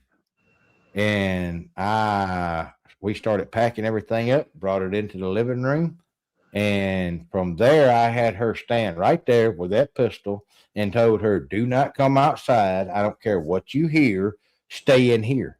I can't do what I need to do, which is load the truck, get everything ready, and watch where you are. I can't do both at the same time. So she done that. I get her in the truck. She's sitting in the truck. She still has the pistol. And I go to put our garbage in the garbage can. It's everything that we had brought with us. There's no reason to try to carry it back. I'm talking about like a half a thing of milk and stuff. I threw it in the garbage can. Well, when I did that, whatever this was screams at me again like that out in the yard. I immediately, this is because I'm me. It ain't nothing macho. It ain't nothing that's it. When it did that, I immediately turned towards it and I said, all right, motherfucker, you want to fight? Come on. That's just the idiot in me. You don't back up, and if something comes at you, you meet it head on. Anybody that's ever been in any kind of situation will tell you, in an ambush situation, the best thing to do is attack the ambush, because they don't expect that. So that's what it's automatic. I turned, Cat is hollering at me, get in the fucking truck. So I back up, get in the truck, and we take off. The crazy thing of this is what made me start thinking more along the lines. There's something else going on with these things, paranormal wise, whatever. I don't know how to explain it. Cat's phone has 70% on the phone. It went from 70% to 3%. The phone turned off, and it's plugged in. My phone will not hook to the. It will not. It will not do anything for the net, calling, nothing. It will not. It's on, but it won't. It's like it's being jammed or blocked. And I know beforehand we had left that house. After we got there, we GPSed our way into the house. After we got there, we GPSed our way back out to town to go get those groceries I was just talking about and came back. Never had a problem. My phone would send texts, receive texts. I even called my boys to make sure that everything was okay there. She called her son, and I think she had a Zoom with him. So you see, none of that shit should have happened. I said, look, I can get us out of here. I done mapped it in my head. I know how to get out. So I take off. We get about what, Cat? 30, maybe 10 miles from that place. And all of a sudden, Cat's phone, she's done unplugged it by now, because I told her, I said, just unplug it. We'll check it out later. And if there's something electrical going on with it, we don't need it plugged to the truck in case it fucks something up. Like I said, now her phone was at 70. While she's holding it, looking at it, it went down to 3% and then went dead. Cut off. The phone is in the cup holder and ain't plugged up no more. The phone goes, bing, comes back on, lights back up, starts, runs this little program, starts back. It's back at 70%. Just like it was when it went down. Something drained that phone and cut that phone off. Something jammed my phone. The only thing that was out there that was going on was whatever the hell that creature was. Yeah, about 30 minutes. So I'm going to say we got about 10 miles because he calls it cop driving. Let's put it this way. That Hemi opened up. I needed to get her away from there. That was the biggest thing. When this happened, the only thing I'm thinking is, I've got to protect her, and I can't do it at this house hemmed up in here with what I got. So my job is to get her away. The more distance I can put from us and whatever's here, she's safe. But like I said, hey sis, what's going on? I to this day, I can't tell you what that was, why it was doing it. Whatever. You see what Kat said? She thinks the scream had something to do with the messing the frequency up or whatever. I didn't believe in infrasound either until I got hit with it. Yeah. So I told y'all I'm hard headed. If I believe in stuff that you can touch, you can feel. Yeah. I can relate. I can relate with the infrasound. Yeah, I believe in ghosts and stuff. I believe in spirits. I've always told, Kat said it earlier, I've always told Chaos, the reason why I don't talk to spirits or try to communicate with spirits is because I don't know the difference between a good one and a bad one. And if I don't talk to any of them, I don't have to worry about it. Look, you're dead. I didn't talk to you before. I don't want to talk to you now. That was my whole thing. I talk to a lot of them, and sometimes I still can't tell. So, Yeah, so I've seen some crazy paranormal stuff. And like I said, so I was not. Hold on. What is that? I was not. Yeah, that like I said, that's the easiest way I can describe it. It sounded like metal being ripped like you rip paper, and a T-Rex and an elephant all going off at the same time. That probably, you know what? There's a possibility that it may not have been a Squatch. It may have been a different entity. I don't know. Now it was physical because she watched it reach over a balcony. Now the balcony's 10 foot off the ground, and it had rails probably 2 foot. They had little short rails. It reached over those rails, the arm. She watched the arm come, big black What arm. did the arm look like? What I saw and what she saw, I saw it for just a few seconds. She was staring at it. It was just a big, huge black arm that reached over the rail, reached down and grabbed. We had a sage smudge because I had done a Native American ritual for, the bringing a man and woman together and all that stuff. I had done a sage smudge, and the white sage that we didn't burn was laying on kind of like the table, and it had gotten blowed off by the wind. It reached over and reached down and grabbed that. Hold on. There.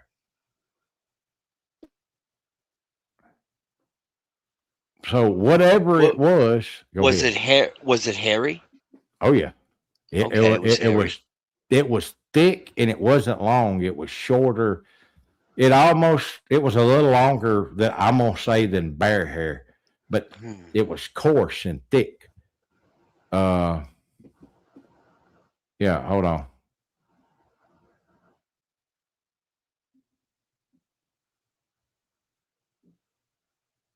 I said I didn't see it, but just for a few seconds. She's watching it. That and is strange. I realized because the way she looks, and I turned to see the direction she's looking, and that's when I seen it coming back over. But this is the thing. It's 10 foot from the ground to the edge of the bottom of the porch. Then it has to reach over a 2-foot rail. And it probably reached over after that 2-foot rail. It was probably 2 foot, maybe, to where it had. So that arm was big enough to reach over that rail and reach over 2 foot to grab. It reached down and over 2 foot and grab and take that. And it was a hand, a big giant hand. I said, I what it was, I have no idea. But the biggest thing is, have you tried to talk?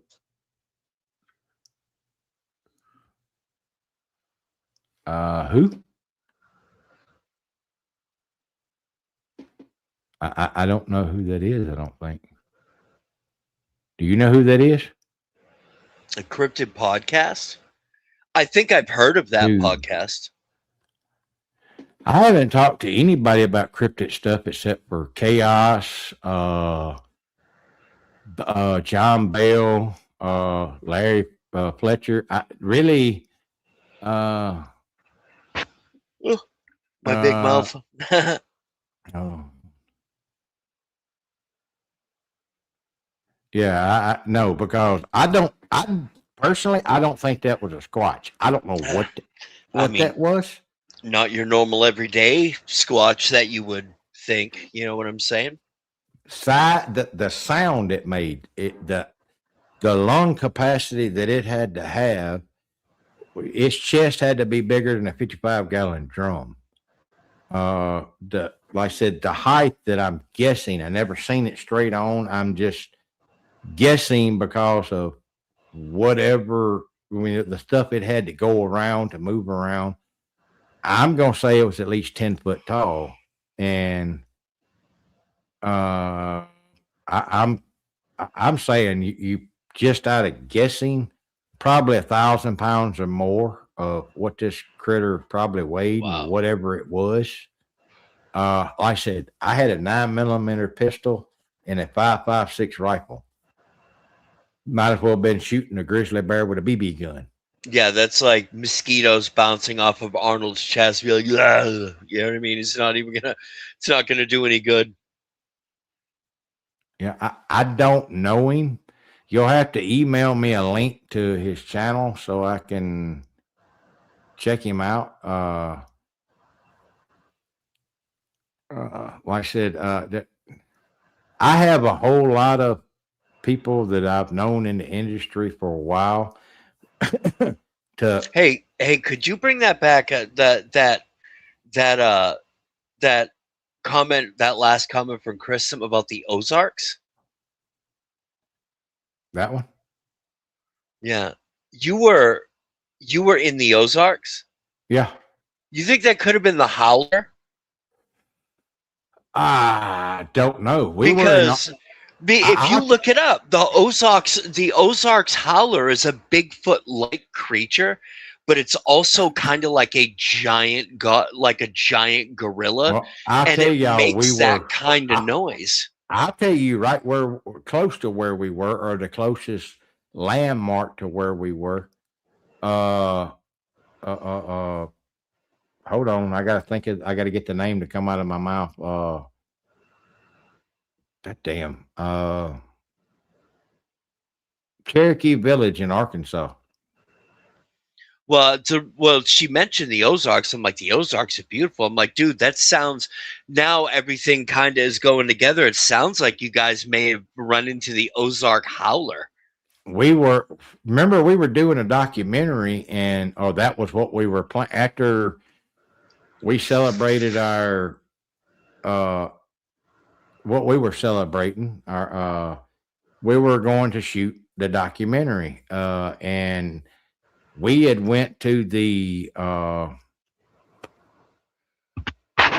what's the name of the river we were at, Cat? Hardy, the Hardy River. We started at the Hardy River where we had gotten a lot of encounter sightings and stuff. It went all the way back to the Missouri line, up and down, filming, doing different stuff. Wow. Yeah. Right there. Silver Springs River. My fault. Silver Springs River. Yeah, you get a chance, I'd look up the Howler and see if that see if there have been any. Yeah. The crazy thing is the way the people acted around there. It was just weird. Yeah.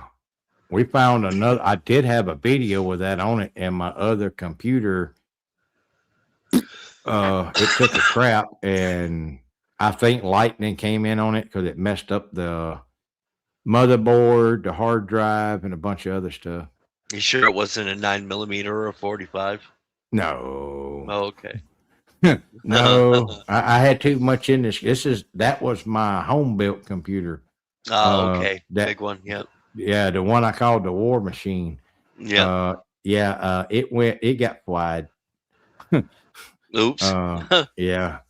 The house we were living in was almost 100 years old, and I think between that wiring and electrical, and this is the thing, it was in a surge protector. I believe in surge protectors. I got one hooked up down here now. Battery back. I even bought a battery backup one. It fried that surge protector, melted it, and then went into the computer, and yeah, it burned a hole in when I took the heat sink where I had the water cool block and stuff. It burnt a hole in the processor, and it burnt a hole in the processor in the cooling block because all the water started leaking out of it. Oh, oops. Yeah. So yeah, it killed it. There was that computer had 62 gigs of DDR4, 600 megahertz RAM. And I said that was my big computer. I don't have that no more. It gonna go. No. Hold on, I ain't looked at chat. Yeah, that's it. That's the one, like I said, Kat will tell you.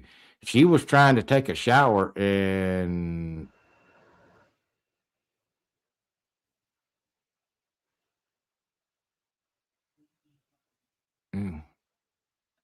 yeah. I said what that was, I can't tell you. I didn't get it. I got a partial look for just a few seconds at the arm, but After what I saw with the arm, yeah, I knew I couldn't keep it out of the house. And the whole back of this house, like I said, it's glass.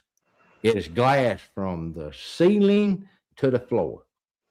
The back of the house is about 10 foot off the ground because it's built on a hillside like this, and it goes like this. And the back of it back here is the back, and it had a deck that went out, and then it had a door, one door that went under the house that had a padlock. I swear to you, I didn't know they made a padlock. It's almost as big as my head. That was on the door. And then those light, See, I UV dropped lights. I told you I was going to drop this thing at one point. Oh Lord, you're as bad as me. I'm gonna have to get you a phone holder. I got one I can send you. Well, the next one I'm going to probably be at the table over there under the light, and I'll prop the phone up in my little holder there. I do have some holders with a stand, so I make life easy. I don't have to hold this thing the whole time or set it down or like look over you, Well, one of the shows I really want to keep doing, especially here, is the Vault and Chaos show. Like I said, I'd like to rename it the Infernal Ones to something else. I don't know what, but I'm working on. We'll figure it out. Yeah. For those that don't know, the entry song that you heard at the beginning of this video and a couple of other videos, the Bigfoot song, the Vault Keeper's Bigfoot song, the ones that didn't know or don't know, I wrote that song, and that's me actually singing that song. Jesus. That took a long time. That's like writing. I did not realize writing is not as easy. Anybody says writing is easy, they're full of shit. It's really not. No. What is that? No, there's like I said, off the top of my head, what I've learned, there's 12 different ways to write. And that's just what I know of. There's probably a bunch more in writing. Oh God, yeah. And I did not know there was a difference in writing nonfiction and fiction. And because I'm writing a nonfiction book, and I've got a couple of fiction books there, I took some stuff that there's a section coming out called The Adventures of O'Connor. That's a fictitious. I wouldn't call them fictitious. What would you label them, Chaos? Because there's some truth scattered in with the stories, and if you know, you'll know when you hear it. But right. I mean, in a sense, embellished. Yeah, they would be fictional stories because you're adding a narrative and characters, but you're taking real life things and putting that as a basis for the storyline itself. That sound right? Yeah. That and yeah, we had made dinner that night and all this stuff started happening. We didn't even get to eat dinner. And that's the thing. Every time we started cooking, and the vent hood that was over at that place went straight out to the outside. As soon as we started cooking, everything ramped up. I'm talking about go from 1 to 20. Yeah. Yeah. I think Kat had called Miss Chris because I'm trying to drive and she's trying to calm down. And if I ain't mistaken, I think Kat had called Miss Crystal to talk to or have somebody talk to while I'm trying to get us away from there. But no, I have no inkling or care to go back to that area because I don't know what that was or why it was acting the way it was acting. And I don't think I could keep us safe because let's say that is some kind of spirit, hooky pooky pokey, that it ain't a real flesh and blood animal, or it's got, from what I thought the size and everything was, I don't have the ordinance to do that with. And when you put yourself in stupid situations and then you don't expect stupid shit to happen, that's when people get hurt or dead. Play stupid games, you know. That's just like the LBL. I am not going. Me and Kat won't go back to the LBL because of what I found over there. I've told several people that go into there, whatever that is, and ain't a Bigfoot and ain't a damn Dogman. I seen it real good. First time I wasn't sure. It was like a 30-second encounter, and I wasn't sure what the hell it was. It was odd, but I wasn't sure. The second time, I watched it for more than at least 10 minutes, and what I saw, nope, that was not a Bigfoot. That was not a Dogman. That thing looked like an ogre. I told Chaos the easiest way I can describe what it looks like is take, the movie Warcraft, those green looking things. Well, what I saw wasn't green. It was like the color of modeling clay, but it had like skin pelts. You could tell over it because I'm like, that son of a gun's got the weirdest fur I ever seen. And one of them kind of slipped and it kind of moved it back. I'm like, that's skins. And it reached up on a 12-foot bluff and pulled a tree down off of there, about a 8-inch around pin oak tree. It pulled it down, root ball and all, and banged it against that damn cliff face, knocked it off, and then reached up and pulled a couple of limbs off that was bigger than my arm, like it was just pulling grass apart, and then walked off with it. You know what I did? It went that way, and I went that way. Yeah. Yeah. Not bye. what I'm looking for. Yep. That's whatever way that's going. I'm going the opposite. Yeah. Hold on. I'm trying to read what Kat wrote. Yeah, it followed us. When I found the nest, I think I pissed it off. What she just said right there.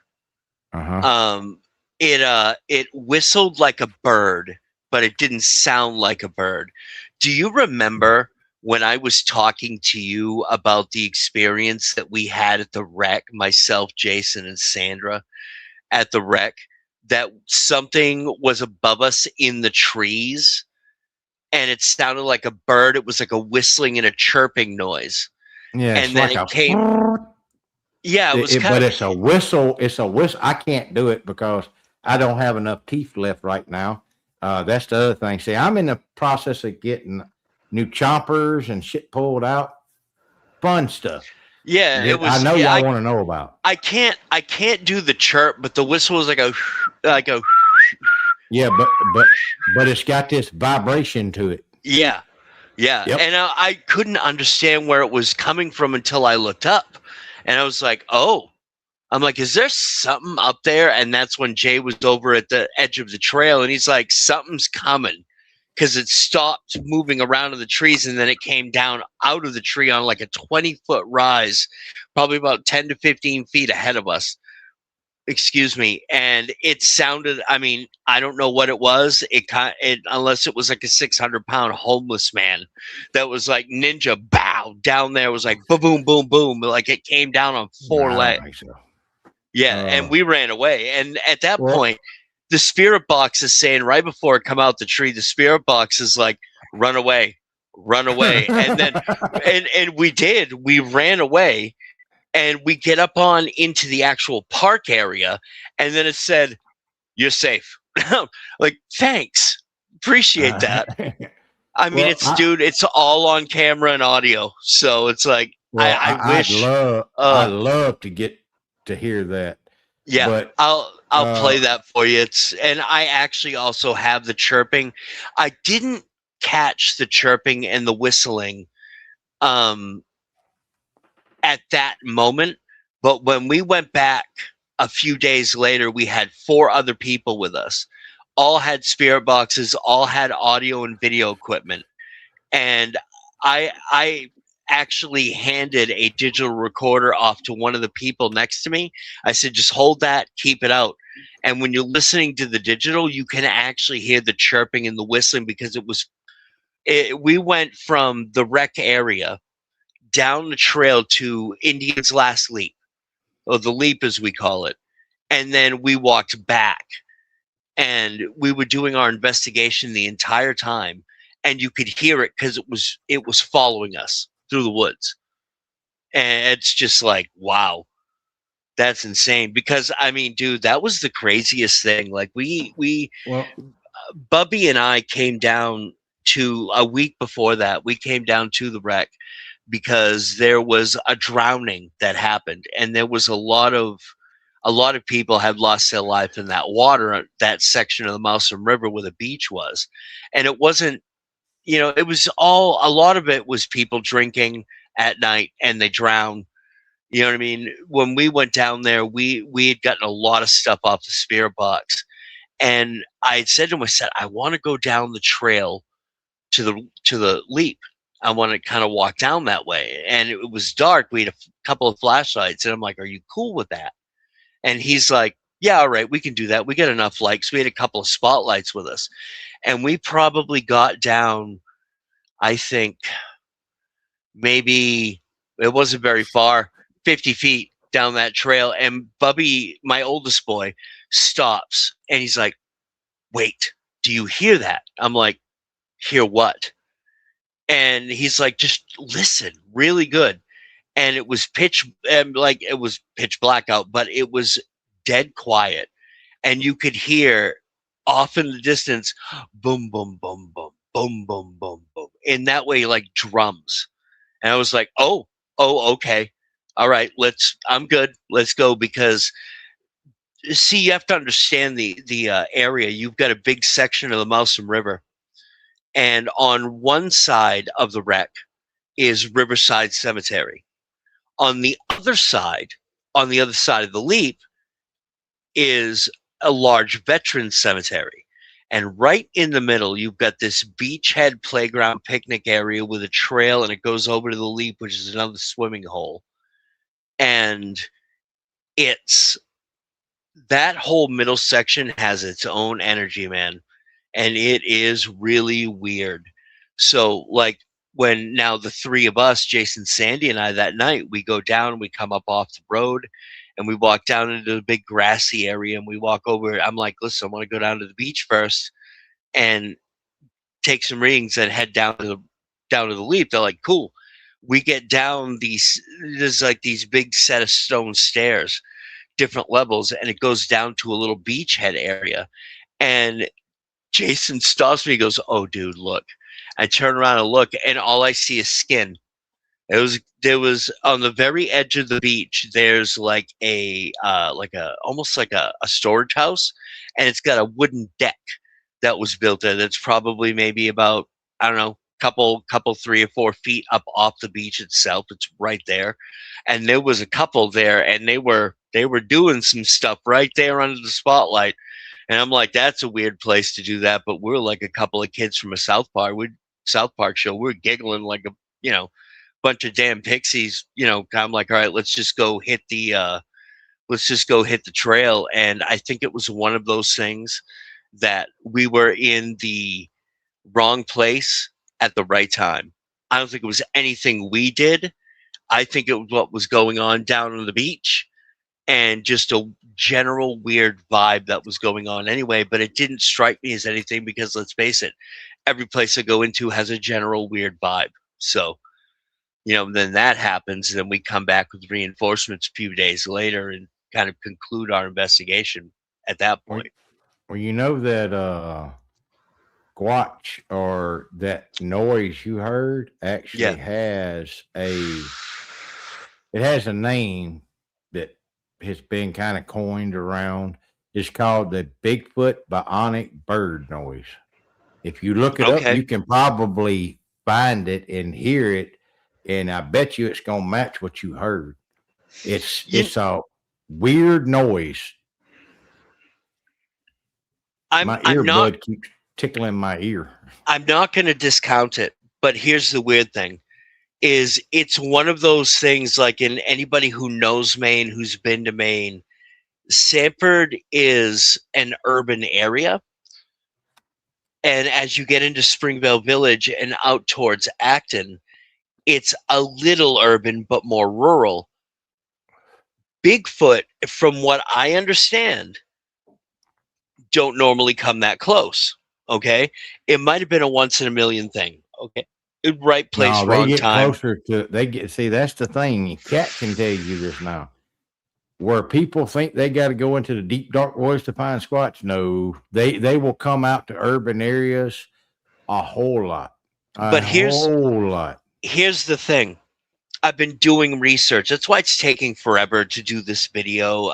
Of course, it's not like I'm rushing, okay? But this area was, you're familiar with the King Philip's War, right?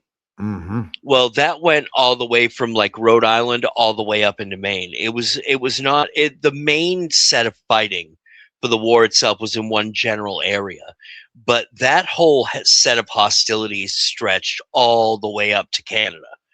And in the area where we were in, there was a lot of fighting between natives and white settlers. And the thing is that Indian's Last Leap got its name because there was, and the funny thing is that people who really know actually call it Littleton's Last Leap, because it was a family of settlers that had a homestead in the area. And when you see the video, you'll see, because I filmed extensively in the area, so you'll know exactly what you're looking at. But the story was, and it's the legend around here, is that it was a native and a settler were fighting, and the native was chasing the settler. Well, there's an area where there's a little swimming hole at the bottom, but there's a set of two huge rocks. It's like a rock face. It's not that huge, but it's big enough. And the settler trying to escape jumps over the gap and makes it. The native didn't. But the other natives that came in chasing that white settler did make that gap and caught up to him down the trail. So it's one of those things where, dude, there's just so much down there. It's crazy. It's hard to kind of wrap your head around, but that's the legend. And I mean, judging by the, a lot of the activity and what's come through the spirit box or several spirit boxes, it's kind of insane. It's a weird concoction of energy from 3 different sources that's all just kind of mixing. You know what I mean? Like a big old bowl of oatmeal, It's crazy. When I tell people that these things don't do what most animals usually do, like I said, Cat found that out. We're out shooting. We're on the property where we hunt at. I've built a shooting range because the landowner that we leased the property from, he likes guns and everything. He wanted me to teach him how to do some stuff. I taught his wife how to shoot. I'm out teaching Cat dynamic shooting and moving and stuff. Then his other friend comes out because he heard we were out there shooting. He shows up with the short-barreled AK. I cannot remember the damn name. Was it like an SRS Draco or something? A Draco. No, it's a Draco. He's got a Draco. And then my buddy breaks out a short-barreled, a 10-inch barreled AR. We're all out there shooting this. We're hitting steel targets, everything.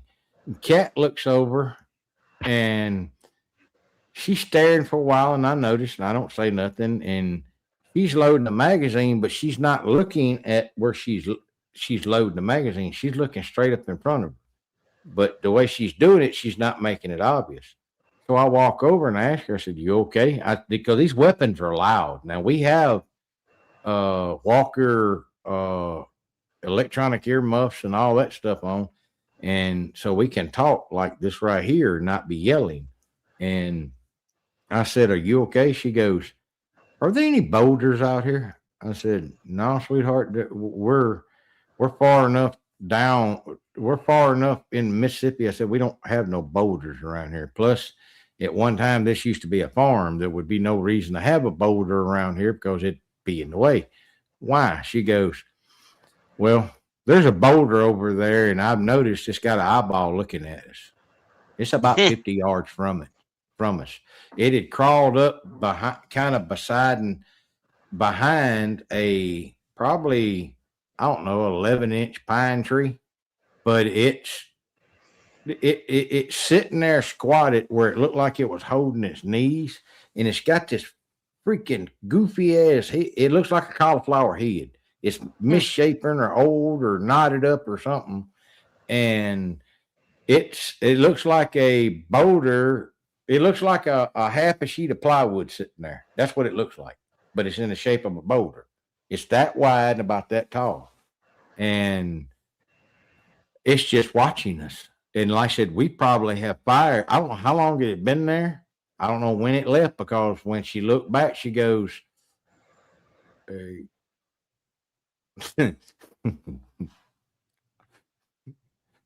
see that, don't Like them, I am not. you?" Yeah, well, I've been called worse, and she's right. That's the easiest, best way to describe the old me. Now that old me is still there. Don't get it twisted. But anyway, she looked back. She goes, "Yep, that wasn't a boulder. It's not there no more." So I looked back, and it's gone.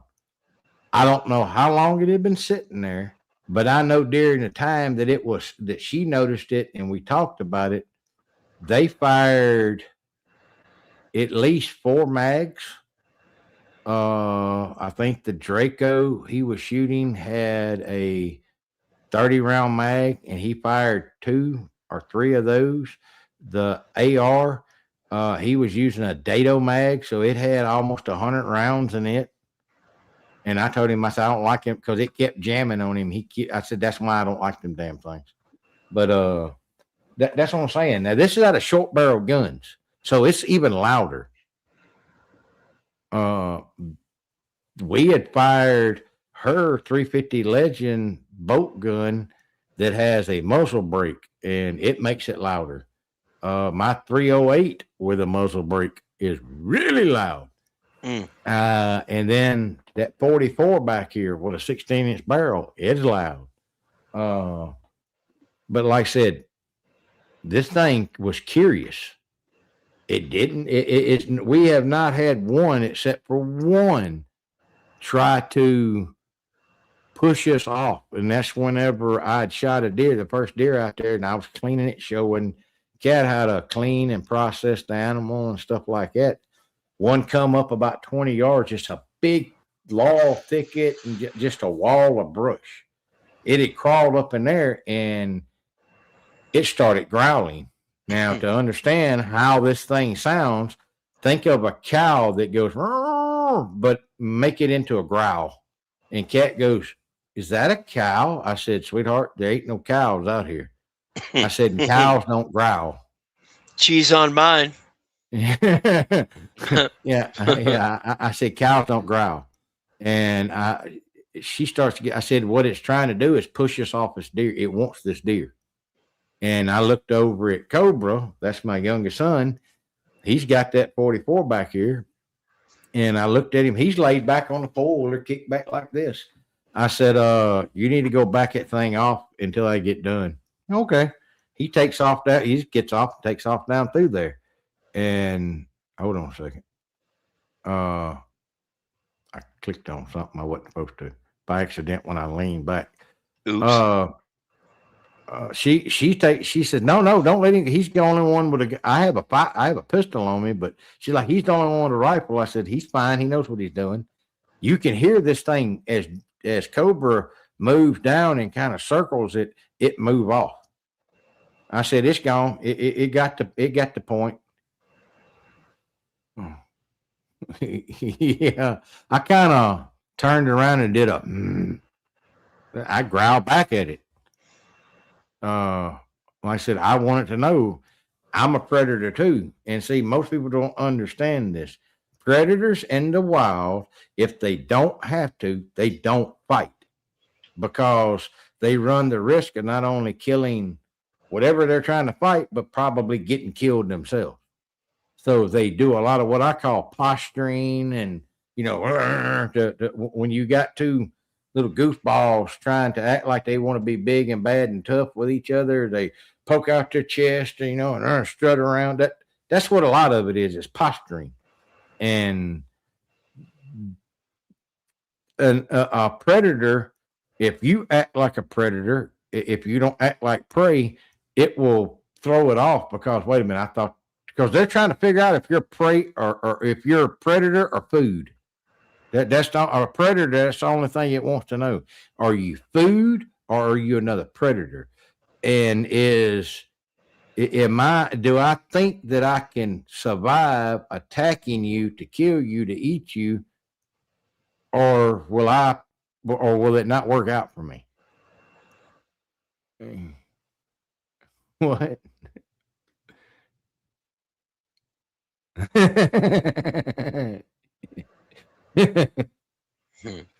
You're talking about the cat, Cobra's cat. We had I told Cat when she met this cat, I said, look, you'll need to understand her name was Blake. Sweet little cat, but she had demons. Anyway, I don't know if I freaked the cat out more or her. I'm trimming the cat's nails because it's clawing everything. And I'm holding the cat like this, and the cat reaches over and bites my hand. Well, when the cat bit my hand, I reached over and bit it on the ear. And the cat jerked back and looked at me like this, and cat goes, what? Did you just bite that cat? I said, it bit me. It sit there with his paw like this the rest of the time with his head up like this. Be like, all right, God, stop it. I get the idea. Yeah, but that cat looked at me like, did you just really bite me? It worked. I didn't bite it hard. I just bit it bit me, and so I bit it back. But like I said, with Cobra,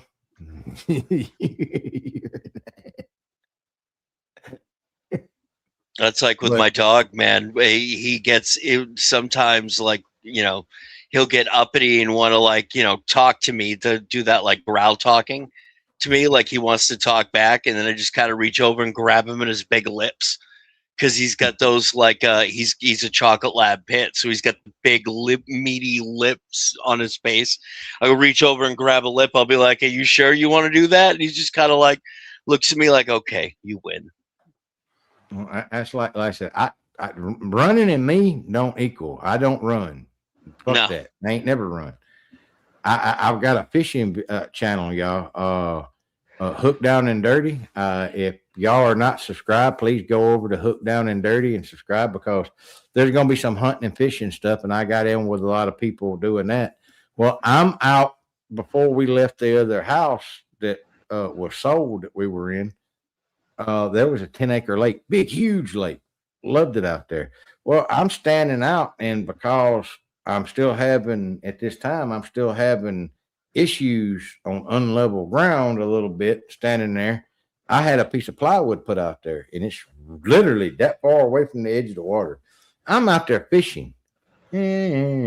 So something caught my eye, and I looked down, and a cottonmouth had crawled. I ain't talking about no little one. I got a picture of it. It's about that big around.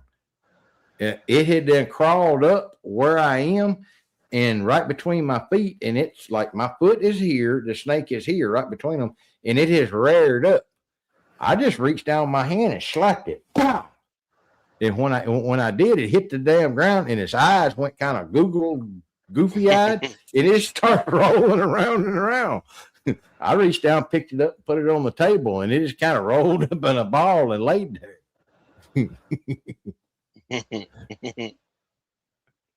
Oh no, what? I'm not biting the squatch. No. If they taste like they smell, no, thank you. That might be a little bitter. Yeah. Yeah, that no. I'm not that. I don't have enough teeth left, and when I get my new ones, I ain't gonna break my new ones. It wouldn't surprise me. I mean, look, you reared up against it was either a howler or a damn dinosaur, and you're like, "You want to go, bitch? Come on!" Well, that's kind of what I told it. I turned around and said, "All right, motherfucker, you want to fight?" That's exactly what I told you. Ask Kat. That's exactly what I said.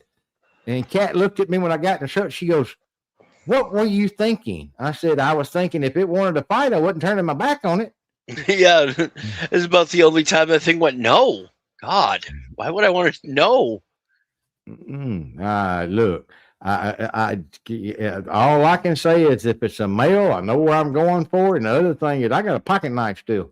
She's got the gun, but I got a really sharp pocket knife, and I'm gonna make sure it knows. It might get me, but it's gonna know I was there and have the scars to prove it. And it's gonna next time it hollers, it's gonna holler with a very higher pitched voice because it's gonna be missing some key parts.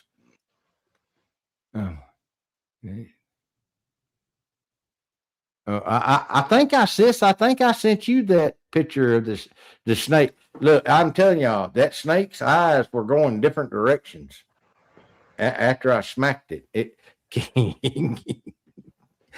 Cat said I gave it Lala eyes.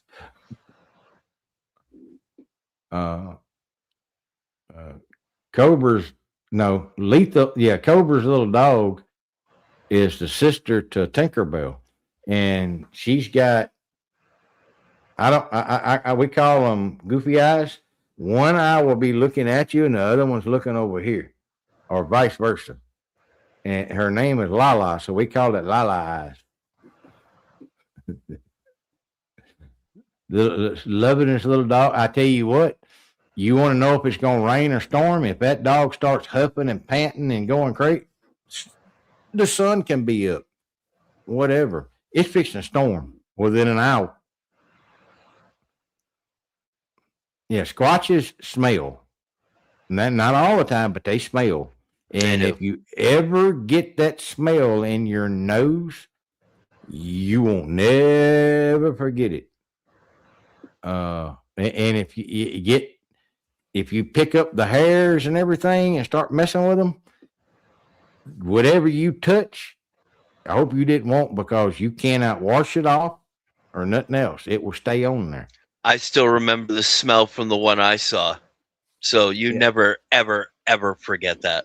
And there's no way to really describe. A lot of people try to, but it's just this. It's a sickening smell.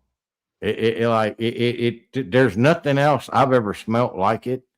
And I've smelt burning flesh and all kind of stuff. There's nothing like squatch smell. What?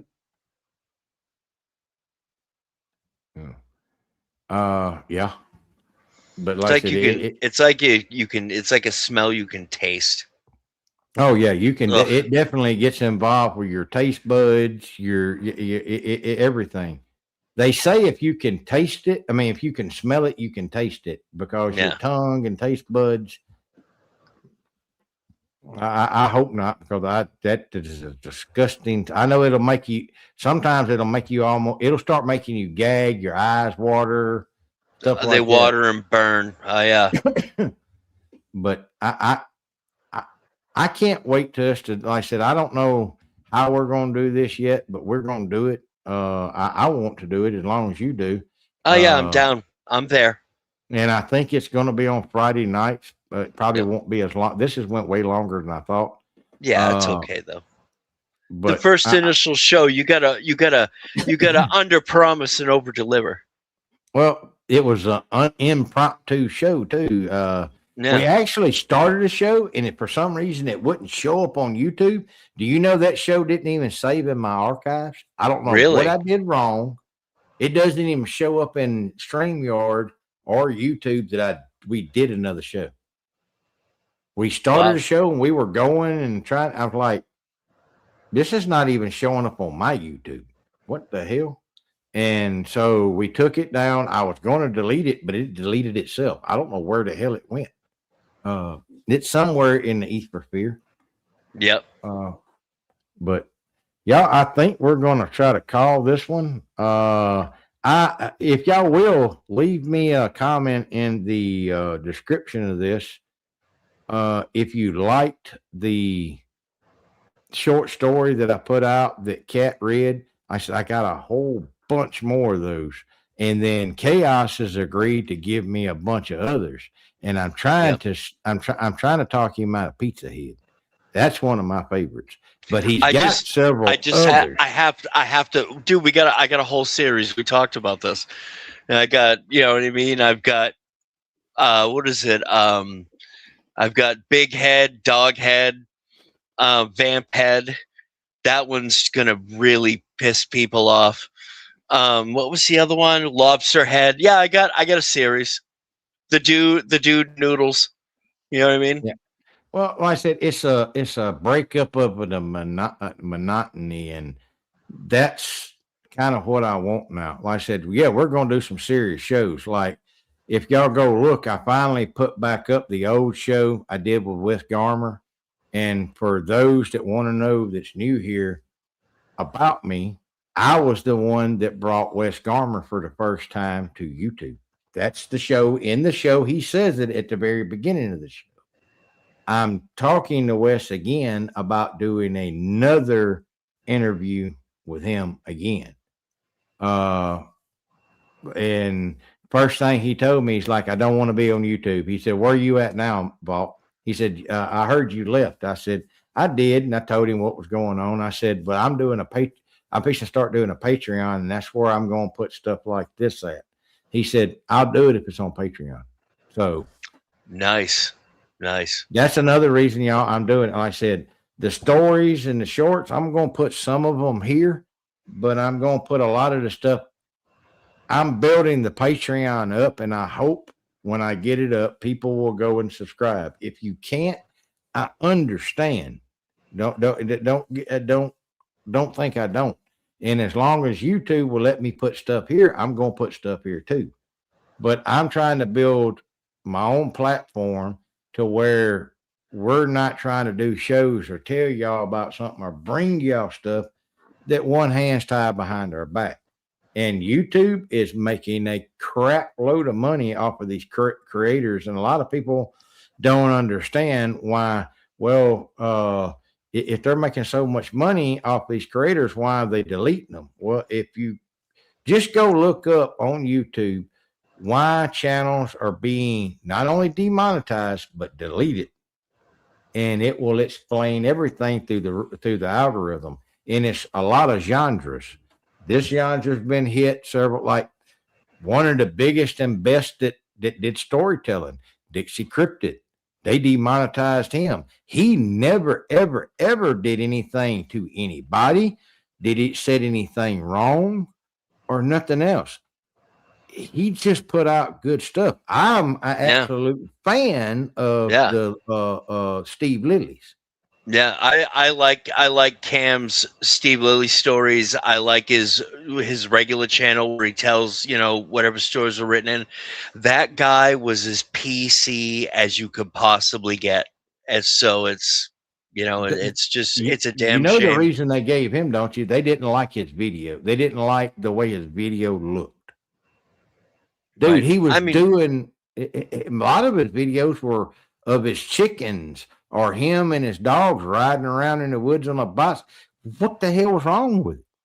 Yeah, I mean, you were there. He would throw the visuals up to make it a video, but you're there just to listen to him tell a story, and he did a damn good job of it. Spreaker. I had kind of talked to him, and he had told me. He said to me, the video stuff really was a waste of time. He's on Spreaker. He's still putting stuff up to this day, but he's on Spreaker now. If you go to any of your your podcast, like Apple Play, I think, what is it, Apple Play or Apple Play Radio and stuff like that, and look up What If It's True. I think it's What If It's True. Yeah, the What If It's True podcast. Yeah, and you'll find that's Dixie Cryptid. He's still there doing it. Please go over if you're looking for something to listen to. Go over and find him and listen to him. He's still got his Dixie Cryptid up channel, and he said as long as they don't, since they demonetized him, as long as they don't put commercials up on his show, he'll leave his channel. But if he catches them doing it, he'll delete it. He's not going. He said if they don't think it's worth any money, they're not going to try. They're not going to make money off of it. Right. So, and like I said, he's one of the best writer storytellers. He's even done read books for D.A. Roberts, a couple of others I cannot remember, and I don't want to say the wrong names, but he's just a good old Mississippi country boy. And like I said, I don't understand their whole concept, because if you're going to get rid of somebody, why would you get rid of somebody that is PG-13 as he was? That makes no sense. He didn't argue with nobody. He didn't have no drama with nobody. He would, like I said, he just liked to do he liked to read the encounters. And like I said, I don't know. I mean, in all honesty, I gotta say it, dude. I really, really enjoy the D.A. Roberts novels, the Team Odin novels that he did. Oh my God, they're so good. They are so good. So much fun to listen to. At the place where just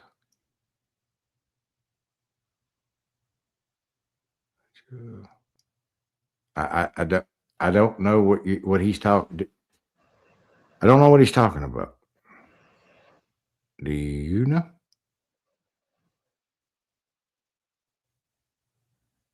Oh, talking about when you went to that place and you like ran into the howler at that house. Oh, I think that's what he was talking about. Look, I've had so many crazy encounters at different places, and this is the thing. Used to, I would tell you.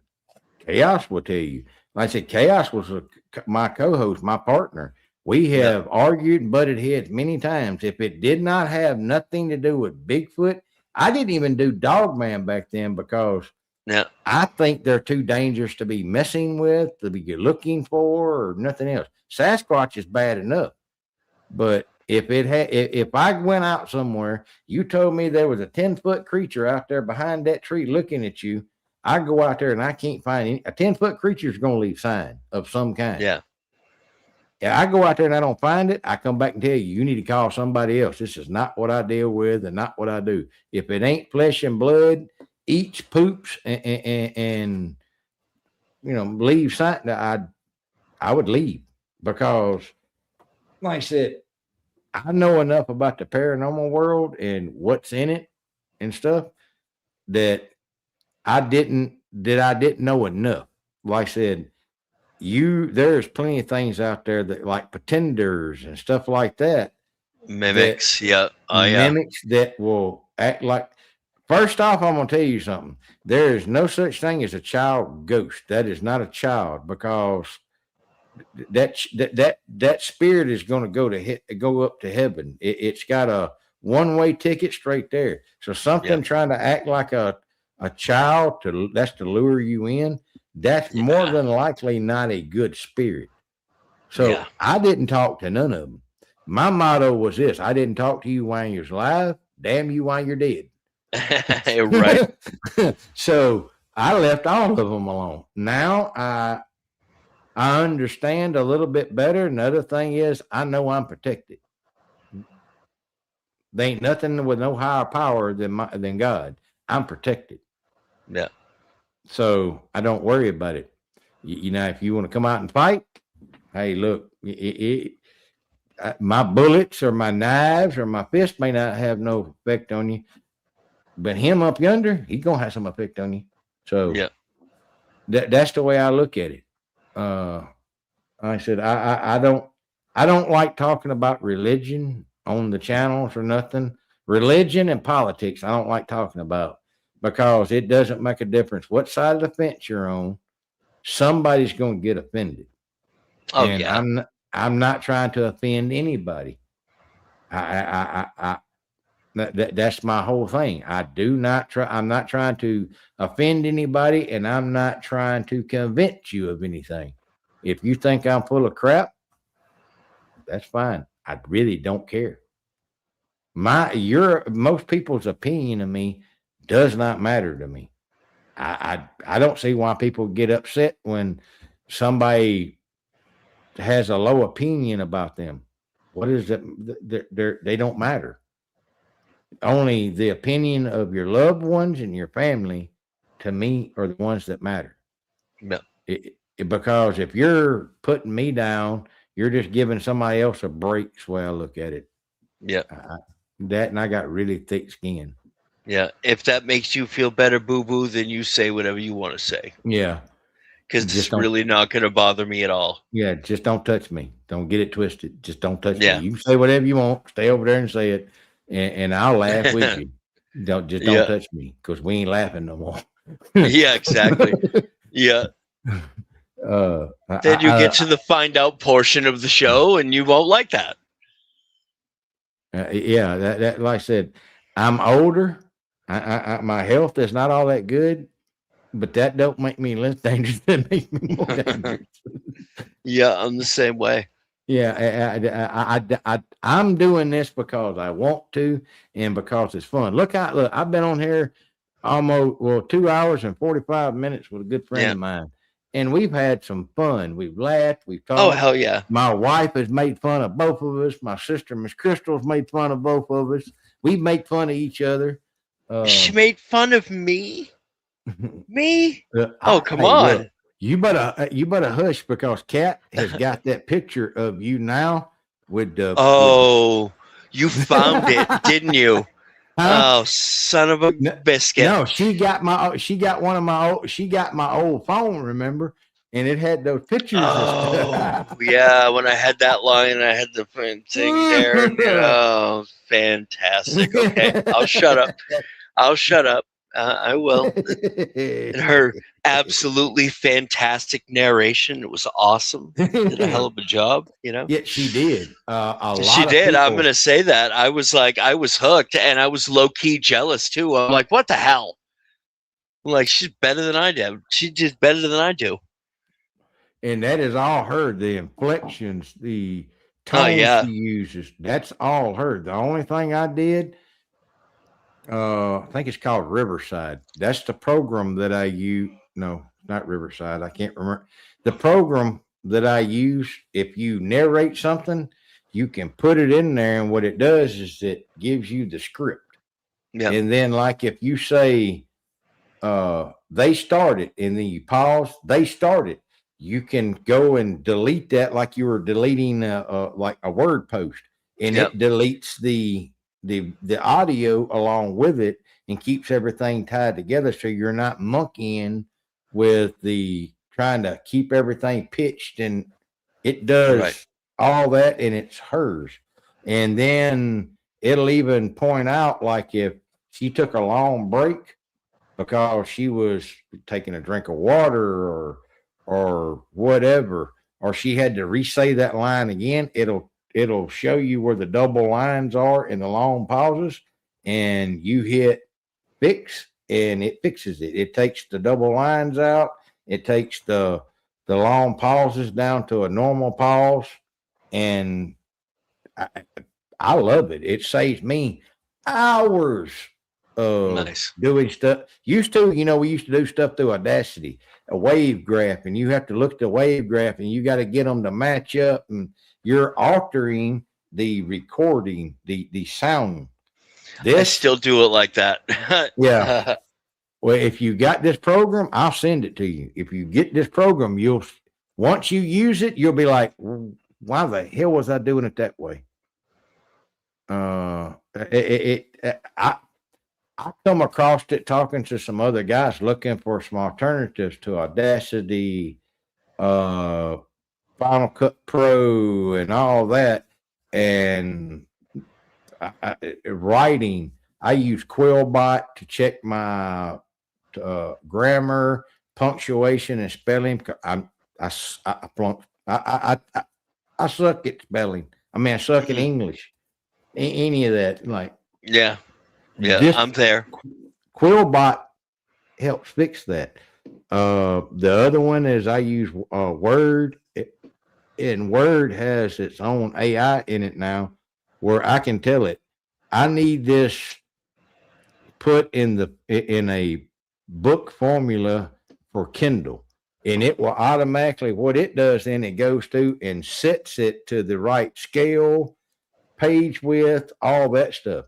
Doesn't do any of the work for you other than that. That in itself to me was confusing as shit. Right. Because Kindle can be wrote in 3 different ways, but if you want it published on Kindle and hardback, it has to be wrote in 7 by 9, I think it is, or something like that. So that means and it has to be a page turner, not just it. Like I said, that helps set that up. And if you try to use some of these AI programs and go to Kindle, you better read your thing that you're doing, because Kindle tells you we use AI detectors. And if we detect more than 60% that it is possibly written by AI, they will delete it and delete your account. Oh. So try that if you want to as a shortcut. I know some people that did, and they lost, because when Kindle deletes your account, they keep the money. Oh, that's fantastic. But y'all, thank y'all for being here. Thank y'all for listening to us ramble on. And I have had so much fun with my buddy here. Thank y'all for being part of it. It's a good time. Thank you, everybody, for accepting me back in. And even if you didn't, I'm coming back anyway. So, might as well. Yeah. Like I said, we don't know how many weekends, because he's got a life that has a whole bunch of going on. I still have a bunch of stuff going on. I'd like to try to do the Vault and Chaos show at least twice a month, but I know it'll be on Friday nights, because this is when it's convenient for him and for me. Like I said, it may start out once a month until we get rolling good, and then maybe twice a month. And then we did stuff every freaking week. Yep. That was a monster, because like I said, for years, trying to figure out what to do a show about, and then doing a show and getting it up and getting everybody. Like I said, I told y'all, I plan on starting to do stuff at least 5 days a week, and I'm trying. And like I said, coming back and getting everything is different. The 3 years I've been gone, I might as well, I'm a greenhorn on YouTube again. So nothing's the same. And I thank all of y'all for being patient, the ones that came by and the ones that have stuck around. Thank y'all. And as always, sweet nightmares.